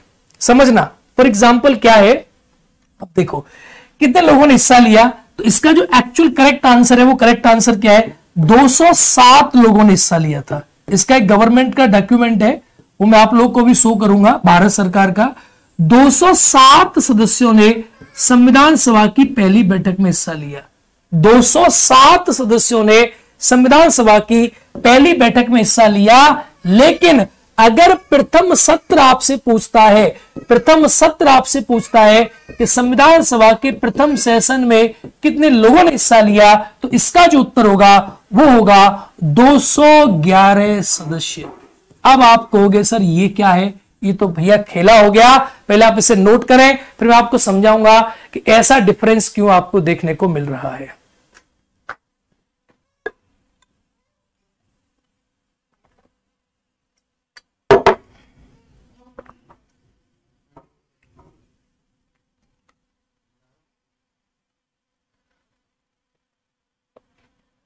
बहुत बढ़िया, बहुत बढ़िया, बहुत बढ़िया। यस सर, सर मैंने 10th भी, बहुत बढ़िया। ठीक है, लिखे सभी के सभी लिख लिया। देखो प्रथम सत्र में 211 सदस्यों ने हिस्सा लिया था। प्रथम बैठक में 207 मेंबरों ने हिस्सा लिया था। नोट क्वेश्चन करें सर। सर मैं संविधान की मूल प्रति कॉलेज में सेंट्रल लाइब्रेरी में रखी हुई है, संसदीय सेंट्रल हॉल में, सेंट्रल हॉल में रखी हुई है। ठीक है, चलो आप इसको नोट करो पहले, कमेंट बाद में देखेंगे आपके। आप इसको बराबर से नोट करो, जल्दी जल्दी आप इसे लिखें। प्रथम बैठक में 207 सदस्यों ने हिस्सा लिया और प्रथम सत्र में 211 सदस्यों ने हिस्सा लिया था संविधान सभा के। ठीक है, ये बहुत ही बेसिक इंफॉर्मेशन है जो आपके एग्जाम में बनती है, आप इसको याद रखेंगे। ठीक है, चलिए बहुत ही बढ़िया, बहुत ही बढ़िया। परीक्षावाणी बुक ले, सेशन एंड बैठक में डिफरेंस है। यस, सेशन और बैठक में डिफरेंस है। डिफरेंस क्या है, मैं डिफरेंस आपको बताता हूं। देखो डिफरेंस क्या है कि प्रथम जो सत्र हुआ था ना, प्रथम सत्र, अगर मैं प्रथम सत्र की बात करूं, प्रथम जो सत्र हुआ था ये 9 दिसंबर 1946 को स्टार्ट हुआ था। प्रथम सत्र स्टार्ट हुआ था 9 दिसंबर 1946 को, और इसके अंदर 11 बैठकें हुई थी।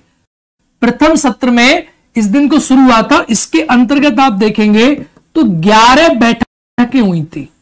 आप मेरी बात समझे, तो पहले थे इस बैठक में जो मेंबर आए थे वो 207 आए थे, लेकिन जो सेशन आया, सेशन में जो फाइनल मेंबर आए वो 211 मिले थे। तो इसीलिए आप इन चीजों में ज्यादा घुसे नहीं, आप बेसिक इंफॉर्मेशन समझे तो बाद जब पीएचडी कर जाओगे, लेकिन आप किसी को समझा सकते हो कि भैया प्रथम बैठक में 207 मेंबर थे और प्रथम सत्र में 211 मेंबर थे, और प्रथम सत्र के अंदर 11 बैठकें हुई थी। ये बहुत ही बेसिक इंफॉर्मेशन है जो आप में से कोई पीएचडी करेगा या कोई गहरी नॉलेज पढ़ेगा, यही डिफरेंस है लक्ष्मीकांत और परीक्षावाणी किताब में। लेकिन विद्यार्थी कंफ्यूज हो जाते हैं। आप आज ही मार्केट में जाइए तो लक्ष्मीकांत खरीदिए, परीक्षावाणी खरीदिए, दोनों में आप देखेंगे कि अलग अलग लिखा हुआ है।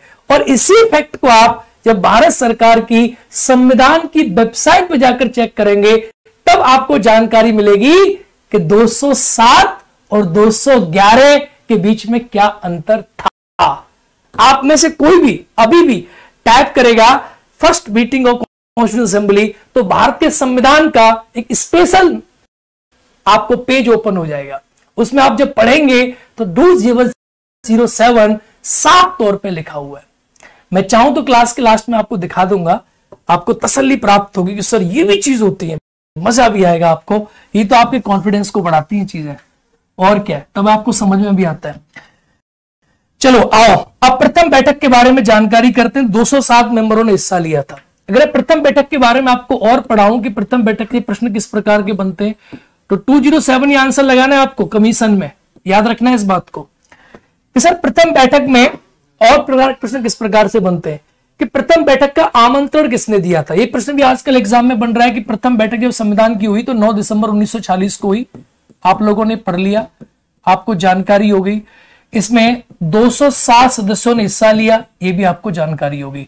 अब एक प्रश्न आता है कि संविधान सभा की प्रथम बैठक का आमंत्रण किसने दिया था।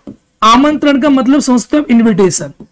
इन्विटेशन ये आपको नहीं मिलेगा परीक्षावाणी वगैरह में भी। इन्विटेशन का मतलब है आमंत्रण। किसने बुलाया था कि आप आइए, आप संविधान सभा के सदस्य हैं तो आपको संविधान लिखना है भारत का, तो आपका निमंत्रण है, आप आइए। तो संविधान सभा के सचिव, लिख लेंगे इस बात को कि प्रश्न एग्जाम में पूछा जा रहा है आजकल, संविधान सभा के सचिव। अब एक प्रश्न अलग भी बन गया कि संविधान सभा के सचिव कौन थे। संविधान सभा के सचिव कौन थे, इनका पूरा मतलब ये कौन थे, तो ये थे H.V. आयंगर। इनका जो नाम है वो क्या है, H.V. Iyengar. H.V. Iyengar was the member of constituent assembly. H.V. Iyengar संविधान सभा के सचिव थे और H.V. आयंगर साहब ने सभी को इनवाइट किया था कि आप आइए और संविधान सभा की बैठक में 9 दिसंबर 1946 को दिल्ली के सेंट्रल हॉल में आकर आप पार्टिसिपेट कीजिए, इसके लिए इनवाइट किया गया था। H.V. आयंगर संविधान सभा के सदस्य हुआ करते थे। बहुत बढ़िया, बहुत बढ़िया, बहुत बढ़िया। चलिए बहुत बढ़िया। Good morning. अच्छा गुड मॉर्निंग अभी हो रही है आपकी, बहुत बढ़िया, आप जग गए। H.V. आयंगर। चलिए और प्रश्न क्या आता है, संविधान सभा की पहली बैठक में अब बात करते हैं अध्यक्ष उपाध्यक्षों की। इसको आप लिख लो एक बार, इसको आप सभी नोट डाउन कर लेंगे, सभी लिख लेंगे इसको। कॉन्स्टिट्यूशन आप लोग किसी पब्लिकेशन का ले लो, किसी पब्लिकेशन का ले लो, HB अयंगर। देखो मैं चीजों को बेसिक से पकड़कर चलता हूं, ऐसा नहीं हो सकता ना, आप बेसिक से पकड़कर चलिए। ऐसा नहीं हो सकता कोई बिना बुलाई पहुंच गया, किसी ने बुलाया इसीलिए पहुंच गया। आज मैं आपको और अच्छी अच्छी जानकारी दूंगा कि जो आपके दिमाग को खोलेंगी। बुलाया तब पहुंचे ना भाई, किसने बुलाया? HB अयंगर ने बुलाया। कहां बुलाया? सारी चीजें आपकी क्लियर होनी चाहिए। अब आता है संविधान सभा के अध्यक्ष, और इन सभी के बारे में हम पढ़ते कि कौन कौन क्या थे। देखो, अगर आप देखोगे तो संविधान सभा में पहले दिन जब संविधान सभा की पहली बैठक हुई तो इसके अस्थायी अध्यक्ष बने। अस्थायी अध्यक्ष, आप में से बहुत सारे विद्यार्थी इसके नाम जानते होंगे।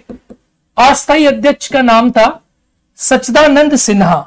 आप सभी को पता होगा, सच्चिदानंद सिन्हा। सच्चिदानंद सिन्हा ये संविधान सभा के अस्थायी अध्यक्ष हुआ करते थे। फर्स्ट अस्थायी मतलब का अनटेम्पररी अध्यक्ष हुआ करते थे सच्चिदानंद सिन्हा। अब इनको अस्थायी अध्यक्ष क्यों बनाया गया था, इसके पीछे कारण क्या था? एक बेसिक सी जानकारी है कि इनके पीछे कारण क्या था। सच्चिदानंद सिन्हा को संविधान सभा का अस्थायी अध्यक्ष क्यों बनाया गया था? आप में से तुरंत जितने बच्चे बैठे हैं क्लास में, सबके दिमाग में आ गया, he was the oldest member of the constituent assembly. ये संविधान सभा के सबसे ज्यादा सीनियर सदस्य हुआ करते थे। ये बात आपकी बिल्कुल सही है, ये संविधान सभा के सर्वाधिक सदस्य हुआ करते थे, सीनियर। तो सच्चिदानंद सिन्हा को बनाया गया बिकॉज ये ओल्डेस्ट मेंबर हुआ करते थे, सर्वाधिक सीनियर सदस्य हुआ करते थे। लेकिन अब ये सीनियर किस मामले में थे? तो सीनियर का मतलब है सर्वाधिक सीनियर मेंबर हुआ करते थे। किस मामले में सीनियर थे? ये एक प्रश्न बनता है। ये सीनियर मेंबर को ही अध्यक्ष क्यों बनाया गया? इनका नाम किसने दिया था कि भाई इन्हीं को हम अध्यक्ष बनाएंगे, ये सीनियर मेंबर है? ये प्रथा सबसे पहले दुनिया में कहां आई थी?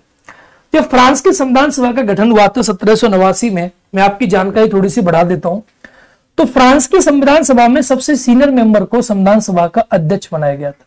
और भारत की संविधान सभा में जब पहली बार बैठक हुई तो अध्यक्ष तो कोई रहना चाहिए बैठक का।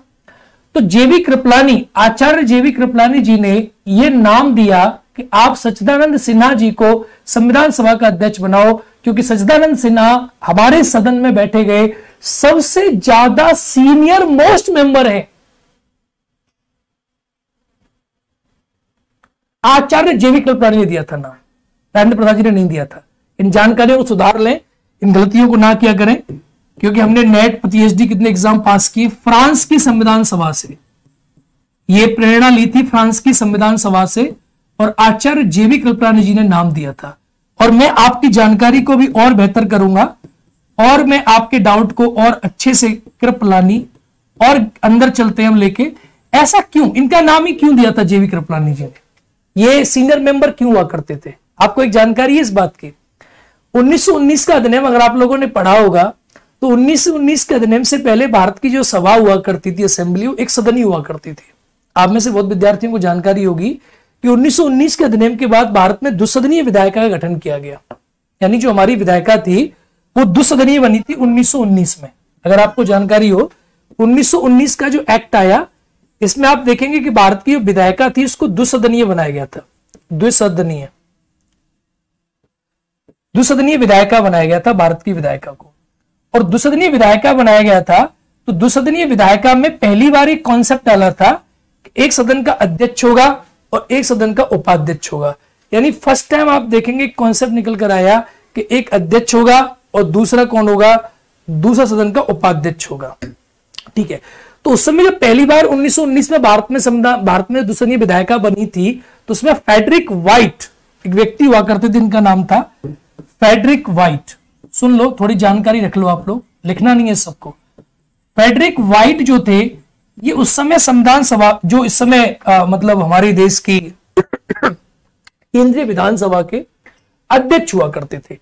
प्रथम अध्यक्ष अगर आपसे पूछ ले तो प्रथम अध्यक्ष ये हुआ करते थे। अब आप बोलोगे सर ये कहां से निकल कर आया?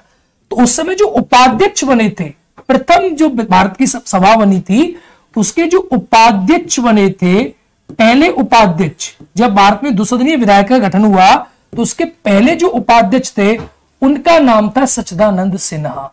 तो आप ये कह सकते हैं कि सच्चिदानंद सिन्हा जी के पास भारत में हमारे देश की किसी भी सभा या केंद्रीय सभा या विधायिका की सभा को संचालित करने का अनुभव था। इसीलिए सच्चिदानंद सिन्हा को सीनियर मोस्ट मेंबर के रूप में हमारे संविधान सभा की प्रथम बैठक का अस्थायी अध्यक्ष बनाया गया था। ये जानकारी आपको तब प्राप्त होंगी जब आप एक बड़े लेवल पर रिसर्च कर चुके होंगे, जब आप एक बड़े लेवल पर चीजों को पढ़ चुके होंगे, आप बड़े लेवल पे चीजों को जान चुके होंगे। ये किताबों में नहीं मिलती जानकारियां, ये पुस्तकों में नहीं मिलती जानकारियां, ये ऐसी जानकारियां जब आप पढ़ते रहोगे पढ़ते रहोगे पढ़ते रहोगे तो बहुत प्रकार की जानकारी आपके दिमाग में आएंगी। तो ये है, इसको बोलते हैं सीनियर मोस्ट मेंबर। सीनियर का मतलब उम्र से नहीं था। आप लोग लिखते ना बहुत उम्र थी, 80 साल के थे, 90 साल के थे, ऐसा नहीं है। He was the most senior. आप मेरी बात समझ गए? मजा आया? आप टेंशन ना हो, जब मैं पटना में आऊंगा आपके बीच में ऑफलाइन में, तो आपको ऐसी ऐसी जानकारियों से रूबरू कराएंगे हम कि आपका मन मस्तिष्क खुश हो जाएगा। लेकिन यही चीजें हैं, आपको याद भी करनी है चीजें। टेक्निकल सब्जेक्ट है पॉलिटी, तो प्यार के साथ पढ़ना और चीजों को याद भी करना है, ठीक है? ये बुक नहीं बता सकते हम क्या कार्य संचालन में सिंसियर। हाँ, यस, आया मजा? अनएक्सपेक्टेड था, दीजिए। अनएक्सपेक्टेड बताया तो भी रेटिंग 5 स्टार कर देना फिर। मैं तो आपके कमेंट्स पढ़ रहा था क्लास पे, पुरानी वाली पे कुछ कमेंट्स मैंने देखे, मैं पढ़ रहा था। होता कि काफी समय लगता है आपको मुझे समझने में, मुझे आपको समझने में, काफी चीजों की जानकारी सेलेक्ट आप करोगे। हालांकि मैं लंबे समय से पॉलिटी पढ़ा रहा हूं, परंतु मैं ये चाहता हूं कि इस बैच को मैं बड़ी पूरी एनर्जी के साथ और एक नई संकल्पना के साथ पढ़ाऊं, ठीक है? तो आप लोग क्या छोटी छोटी चीज को पकड़ लेते हो, छोटी छोटी चीज को। जैसे मैंने अभी 7 मेंबर लिख दिए तो वो कहेंगे 7 8 तो ये, अरे ये सब नहीं होता। आपने ये देखो कितनी, अब जब सागर में नहाओगे ना, सागर, तो सागर में नहाना और नदी में नहाने में डिफरेंस होता है। सागर में उछाले भी ऊंची ऊंची आती हैं और जब नदी में नहाते हो तो उछाले भी नीची नीची आती हैं। जब मुझे बेसिक बेसिक ही पढ़ाना हो आपको, 9 दिसंबर ये तारीख वो तारीख, संविधान सभा की पहली बैठक 9 दिसंबर को ही सच्चिदानंद सिन्हा अध्यक्ष अस्थायी अध्यक्ष बने, ये बने वो बने, और बस आगे निकल गया मैं, स्पीड स्पीड थे, उसमें क्या ही टेंशन आएगी? मैं तो ऐसे पढ़ाऊंगा रेल की तरह आपको। तो यही चीजें आपको समझनी है, यही कॉन्सेप्ट आपको जानने हैं। चलिए, तो ये संविधान सभा की प्रथम बैठक के बारे में हमने थोड़ी जानकारी आपको दी। एक और बात है जो आपके एग्जाम में तो नहीं पूछी जाएगी, चलो छोड़ देते हैं इस चीज को, कि प्रथम बैठक को शोक बैठक भी कहते हैं। शोक बैठक चाहो तो आप लिख सकते हो, पटना में आप पूछ भी सकते हो कुछ लोगों को जा जाके कि संविधान सभा की प्रथम शोक बैठक, संविधान सभा की पहली बैठक को शोक बैठक क्यों कहते हैं? शोक बैठक क्यों कहते हैं? मतलब किसी व्यक्ति की, एक सदस्य थे संविधान सभा के, उनकी इस दिन मृत्यु हो गई थी, उन सदस्य का नाम क्या था? ये प्रश्न आपके एग्जाम में बन जाता है। प्रसन्न देव रुकुट, प्रसन्न देव रुकुट रैकुट एक व्यक्ति हुआ करते थे बंगाल से, इनकी पहले ही दिन मृत्यु हो गई थी, इसीलिए संविधान सभा में पहली बैठक में ही शोक बैठक के नाम से भी जानते हैं। प्रश्न आपके एग्जाम में, एक एग्जाम में पूछा गया है कि why the first meeting of the constituent assembly is called sad meeting? तो रीजन क्या था? प्रसन्न देव रैकुट साहब की मृत्यु हो गई थी और उनके लिए शुरुआत में सबसे पहले आने के बाद उनके लिए जो है मौन धारण किया गया था, इसीलिए इसको शोक बैठक के नाम से भी जानते हैं।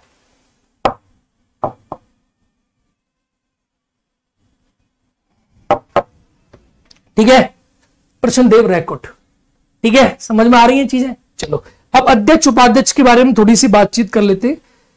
संविधान सभा के अध्यक्ष उपाध्यक्ष के बारे में थोड़ी सी जानकारी हम लोग कर लेते हैं। संविधान सभा के अध्यक्ष उपाध्यक्ष कौन कौन बने, इसी प्रश्न आपके एग्जाम में बन जाते हैं। तो प्रथम बैठक को आपने देखा, अब आप एक चीज और देख लेंगे कि उपाध्यक्ष कौन बने थे प्रथम बैठक में। तो आपने अस्थायी अध्यक्ष देखे, उपाध्यक्ष की अगर मैं बात करूं, उपाध्यक्ष प्रत्येक बैठक की मैं बात कर रहा हूं। पहली बैठक में संविधान सभा के उपाध्यक्ष कौन बने थे? उपाध्यक्ष एक प्रश्न आता है जो आपके एग्जाम में पूछ लिया जाता है। प्रथम बैठक में उपाध्यक्ष कौन बने थे? फ्रैंक एंथोनी कुछ बोल रहे हैं, बहुत बढ़िया। कुछ लोग बोल रहे हैं फ्रैंक एंथोनी, कुछ लोग बोल रहे हैं अच्छा, बहुत बढ़िया। हाँ, उपाध्यक्ष कौन बने थे? एच.सी. मुखर्जी सर, अच्छा बुक नहीं, ऑनलाइन में आऊंगा आपके बीच में, ठीक है, चलो आओ। तो पहले जो उपाध्यक्ष थे इनका नाम था फ्रैंक एंथोनी, याद रखना, फ्रैंक एंथोनी, फ्रैंक एंथोनी। प्रश्न यहां से एग्जाम में बनता है, संविधान सभा की पहली बैठक के उपाध्यक्ष कौन थे? इनका नाम था फ्रैंक एंथोनी। संविधान सभा की पहली बैठक के उपाध्यक्ष कौन थे? तो इनका नाम हुआ करता था फ्रैंक एंथोनी। ये प्रश्न आपके एग्जाम में बन जाता है, जिसको आप लोग याद रखेंगे। लेकिन फ्रैंक एंथोनी कैसे हुआ करते थे, अगर आपको याद पूछ ले तो फ्रैंक एंथोनी प्रथम संविधान सभा की बैठक में उपाध्यक्ष मनोनीत किए गए थे। तो ये कैसे थे? मनोनीत थे। मनोनीत का मतलब समझते हो क्या होता है? नॉमिनेटेड, मतलब बिना वोट डाले किसी को बना देना। तो he was the first deputy speaker, deputy chairman. Frank Anthony संविधान सभा के पहले मनोनीत उपाध्यक्ष हुआ करते थे। इनका नाम था फ्रैंक एंथोनी। बात समझ में आई? फ्रैंक एंथोनी, बहुत ही बेसिक क्लियर इंफॉर्मेशन है। अब देखो, फ्रैंक एंथोनी उपाध्यक्ष हुआ करते थे, ये बहुत ही सिंपल बात है। अगर हम बात करें, अब इसको लिख लिया आप लोगों ने, फ्रैंक एंथोनी प्रथम जो है मनोनीत उपाध्यक्ष हुआ करते थे। अब बहुत सारे बच्चों को डर कह रहे होंगे, बहुत सारे बच्चे कि सर ये कैसे हो गया, हमने तो कुछ और पढ़ा है। आप लोगों ने ये पढ़ा है, आपने एक नाम पढ़ा है एच.सी. मुखर्जी, आप लोगों ने एक नाम पढ़ा होगा एच.सी. मुखर्जी, क्योंकि मुझे पता है हरेंद्र कोमर मुखर्जी। एच.सी. मुखर्जी भी संविधान सभा के उपाध्यक्ष थे, इसमें कोई डाउट नहीं है। एच.सी. मुखर्जी भी संविधान सभा के उपाध्यक्ष थे, इसमें 100% कोई डाउट नहीं है, ये बात एकदम सत्य है। लेकिन ये संविधान सभा के प्रथम निर्वाचित उपाध्यक्ष थे। याद रहे दोनों में डिफरेंस क्या है?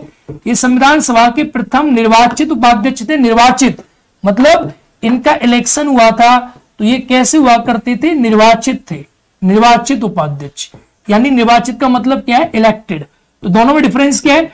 फ्रैंक एंथोनी संविधान सभा के पहले मनोनीत उपाध्यक्ष थे और एच.सी. मुखर्जी, हरेंद्र कोमर मुखर्जी संविधान सभा के प्रथम निर्वाचित उपाध्यक्ष थे। इन दोनों में ये डिफरेंस है, ये पहले मनोनीत थे और ये पहले निर्वाचित थे। लेकिन ये 9 दिसंबर 1946 को बने थे और इनका नाम आप देखेंगे तो 25 जनवरी 1947 को संविधान सभा के उपाध्यक्ष बने थे एच.सी. मुखर्जी। इसीलिए आप लोग को डाउट रहता है, इनका डेट लिख लेंगे आप लोग, 25 जनवरी 1947 को बने थे एच.सी. मुखर्जी। तो ये एच.सी. मुखर्जी के बाद एक नाम आपने और सुना होगा, वी.टी. कृष्णामाचारी। वी.टी. कृष्णामाचारी भी संविधान सभा के उपाध्यक्ष थे। पहले बने फ्रैंक एंथोनी, नॉमिनेटेड, मनोनीत, फिर बने निर्वाचित एच.सी. मुखर्जी। कब बने? 25 जनवरी 1947 को। और उसके बाद, जनवरी के बाद फरवरी, मार्च, अप्रैल, मई, जून, जुलाई 1947 में आप देखेंगे तो वी.टी. कृष्णामाचारी जो है ये भी संविधान सभा के अध्यक्ष बने थे। तो इनका भी नाम आप लोग लिख सकते हो, ये भी एक नाम आप लोगों के लिए हो सकता है। ठीक है, चलिए लिख लिए फ्रैंक एंथोनी प्रथम। तो प्रश्न कैसे बनेगा? संविधान सभा के प्रथम मनोनीत अध्यक्ष कौन थे? उपाध्यक्ष कौन थे? Frank Anthony. और प्रथम निर्वाचित कौन थे? एच.सी. मुखर्जी। इस प्रकार के प्रश्न आपके एग्जाम में बन जाएंगे, जो बेसिक तरीके से आपको याद रखने। अब चलो हम आते हैं सेकंड चीज पे, लिख लिया आप लोगों ने। अब आते हैं हम सेकंड चीज पे। सेकंड चीज क्या? संविधान सभा की दूसरी बैठक। 11 दिसंबर 1946 को संविधान सभा की दूसरी बैठक हुई थी। 11 दिसंबर 1900, मतलब दूसरी नहीं लिखेंगे हम इसको, हम लिखेंगे संविधान सभा के अध्यक्ष कौन बने। तो 11 दिसंबर 1946 को संविधान सभा की बैठक हुई। ये दूसरी बैठक नहीं थी, लोग इसमें गलतफहमी करते हैं। इस बैठक के अध्यक्ष कौन थे, ये प्रश्न आता है। तो इसी में संविधान सभा के अध्यक्ष चुनेंगे। संविधान सभा के अध्यक्ष,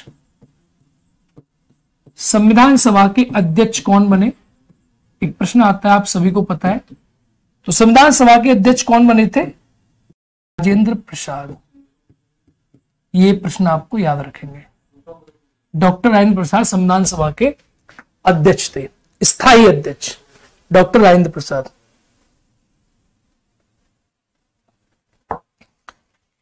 ठीक है, क्लियर? तो अब आपको याद कैसे करना है, बहुत बेसिक है। संविधान सभा की पहली बैठक कौन सी तारीख को हुई? 9 दिसंबर 1946 को हुई। बहुत ही बेसिक। संविधान सभा की पहली बैठक में, देखो मैं याद करा रहा हूं आप लोगों को। रिमोट कहां है हमारा? रिमोट कहां है? रिमोट यहां रखा करो आप लोग। देखो मैं याद करा रहा हूं, बहुत बेसिक है, मेरे अकॉर्डिंग समझो। संविधान सभा की पहली बैठक कब हुई? 9 दिसंबर 1946 को हुई। संविधान सभा की पहली बैठक कहां हुई? दिल्ली में हुई। एकदम याद हो गया? याद हो गया, कोई डाउट तो नहीं है? याद हो गया। पहली बैठक कितने बजे हुई? 11 बजे हुई। दिल्ली में कहां हुई? सेंट्रल हॉल में हुई। संविधान सभा की पहली बैठक में कितने सदस्यों ने हिस्सा लिया? पहली बैठक में 207 सदस्यों ने हिस्सा लिया। इसमें कौन सी बड़ी बात है? जिसको ये लग रहा है खिचड़ी हुई, समझ में नहीं आ रहा, वो क्या समझ सकते हैं फिर जीवन में? आप डीएसपी बनोगे, एसडीएम बनोगे, किसी जिले की पूरी पावर आपके अंदर संचालित भी हो सकती है कुछ समय के बाद, जब आप एडीएम बीडीएम प्रमोट हो जाएंगे। अभी आप पूरी तहसील को कमांड करोगे, कितने लोगों के भाग्य लिखोगे आप, और आप इन बातों को नहीं समझ सकते? कितनी पावरफुल व्यक्ति है, पता है आपको? इस बात का यकीन है आपको? संविधान सभा की पहली बैठक में 207 सदस्यों ने हिस्सा लिया था। बहुत ही बेसिक। प्रथम सत्र में 211 मेंबरों ने हिस्सा लिया था। बहुत ही बेसिक, इसमें कोई खास जानकारी ऐसी कुछ है नहीं, बहुत बेसिक सी बात है। संविधान सभा की पहली बैठक के अस्थायी अध्यक्ष कौन थे? सच्चिदानंद सिन्हा, सच्चिदानंद अध्यक्ष। संविधान सभा की पहली बैठक में उपाध्यक्ष कौन थे? Frank Anthony. क्लियर? संविधान सभा की पहले निर्वाचित उपाध्यक्ष कौन थे? पहले निर्वाचित उपाध्यक्ष कौन थे? एच.सी. मुखर्जी। संविधान सभा के पहले मनोनीत उपाध्यक्ष फ्रैंक एंथोनी। क्लियर? इसमें है क्या? आओ सेकंड पे आते। संविधान सभा की दूसरी बैठक किस तारीख को हुई?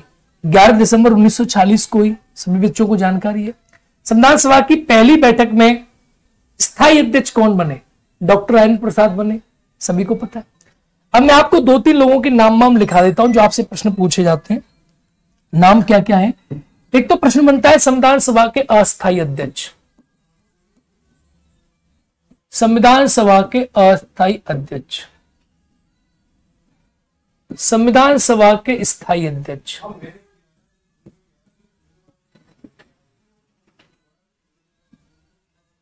संविधान सभा के अस्थायी अध्यक्ष, संविधान सभा के स्थायी अध्यक्ष, संविधान सभा के उपाध्यक्ष,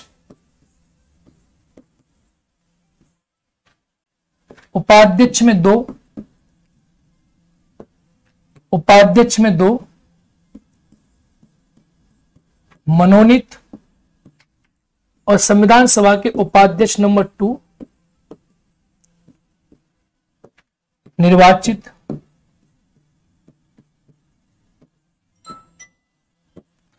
संविधान सभा के सलाहकार,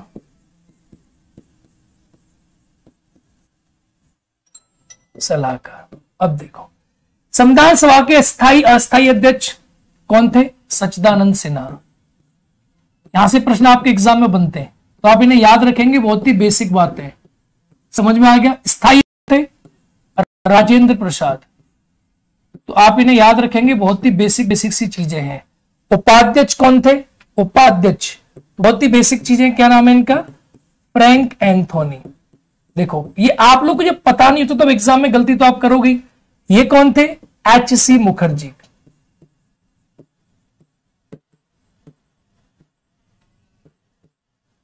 एच.सी. मुखर्जी। और ये कौन थे सलाहकार? बी.एन. राव। इनका पूरा नाम लिख रहा हूं मैं, बी.एन. राव। इनका पूरा नाम है बेनेगल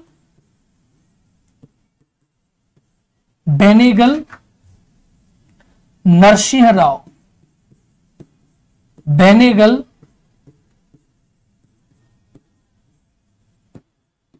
नरसिंह राव, बी.एन. राव। और इनका पूरा नाम है हरेंद्र कोमर मुखर्जी। लो ये प्रश्न आपके एग्जाम में बनेंगे। अस्थायी अध्यक्ष, स्थायी अध्यक्ष, उपाध्यक्ष, उपाध्यक्ष निर्वाचित, सलाहकार बी.एन. राव। ये प्रश्न आपके एग्जाम में बनते हैं जो बहुत बेसिक है, आपको समझने और आपको जानने हैं।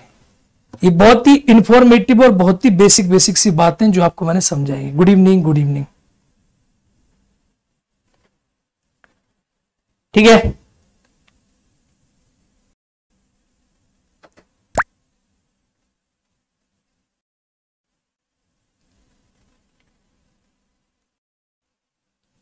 हाँ, फ्रैंक एंथोनी अंग्रेजी लग रहे हैं।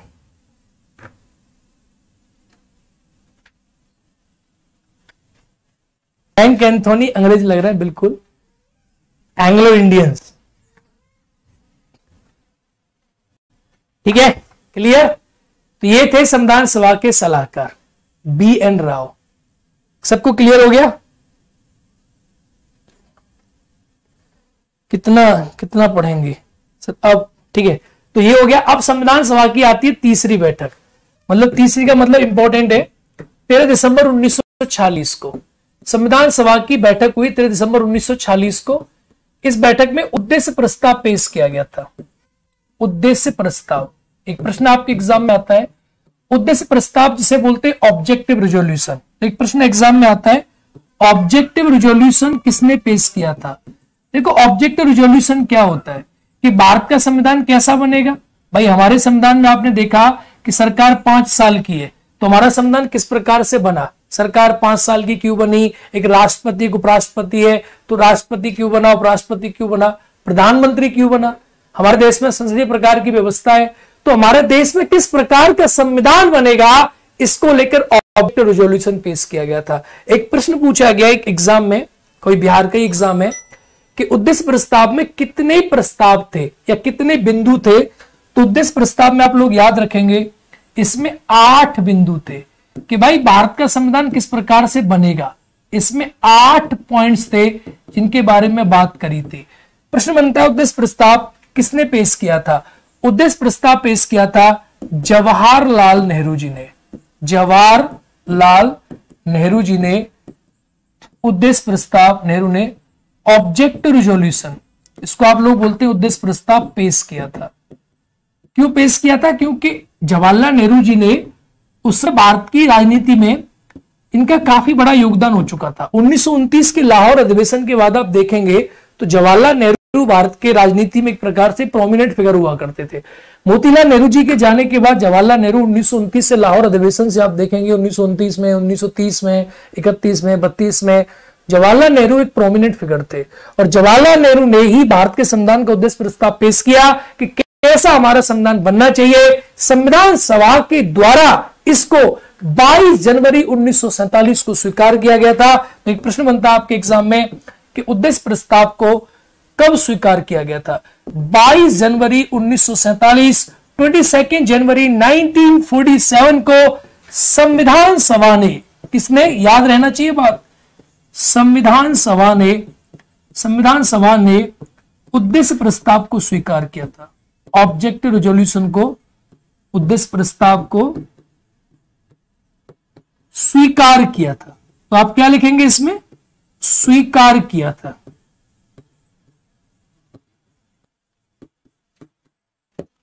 Objective resolution was accepted by the constituent assembly.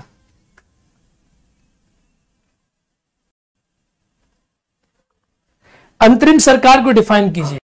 बेटा, अंतरिम सरकार को डिफाइन कर दे तो इतना समझ में नहीं आता तुम्हारे में। पहले समझ लो चीजों को, हम तो सब डिफाइन कर देंगे तुम्हें, लेकिन समझ में तो आए चीजें, ठीक है। अब ये स्वीकार क्यों आता? देखो, आपने किताब बना रहे हो, अब मैंने किताब बनाई।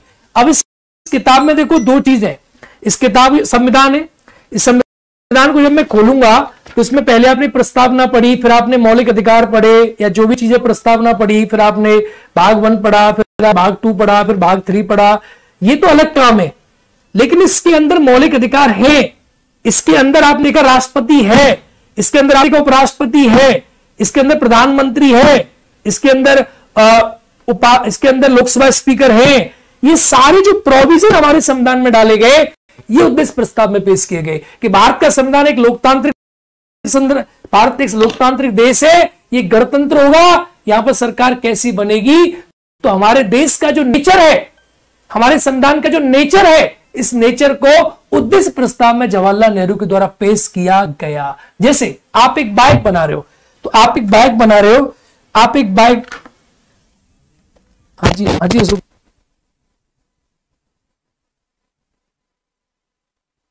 आप एक बाइक बना रहे हो, तो एक बाइक में आपने कहा कि ऐसी बाइक होनी चाहिए जिसका इंजन 200 सीसी का हो, ऐसी बाइक होनी चाहिए जिसको लेट के चलाया जाए, ऐसी बाइक होनी जिसमें कवर में बिल्कुल दर्द ना हो।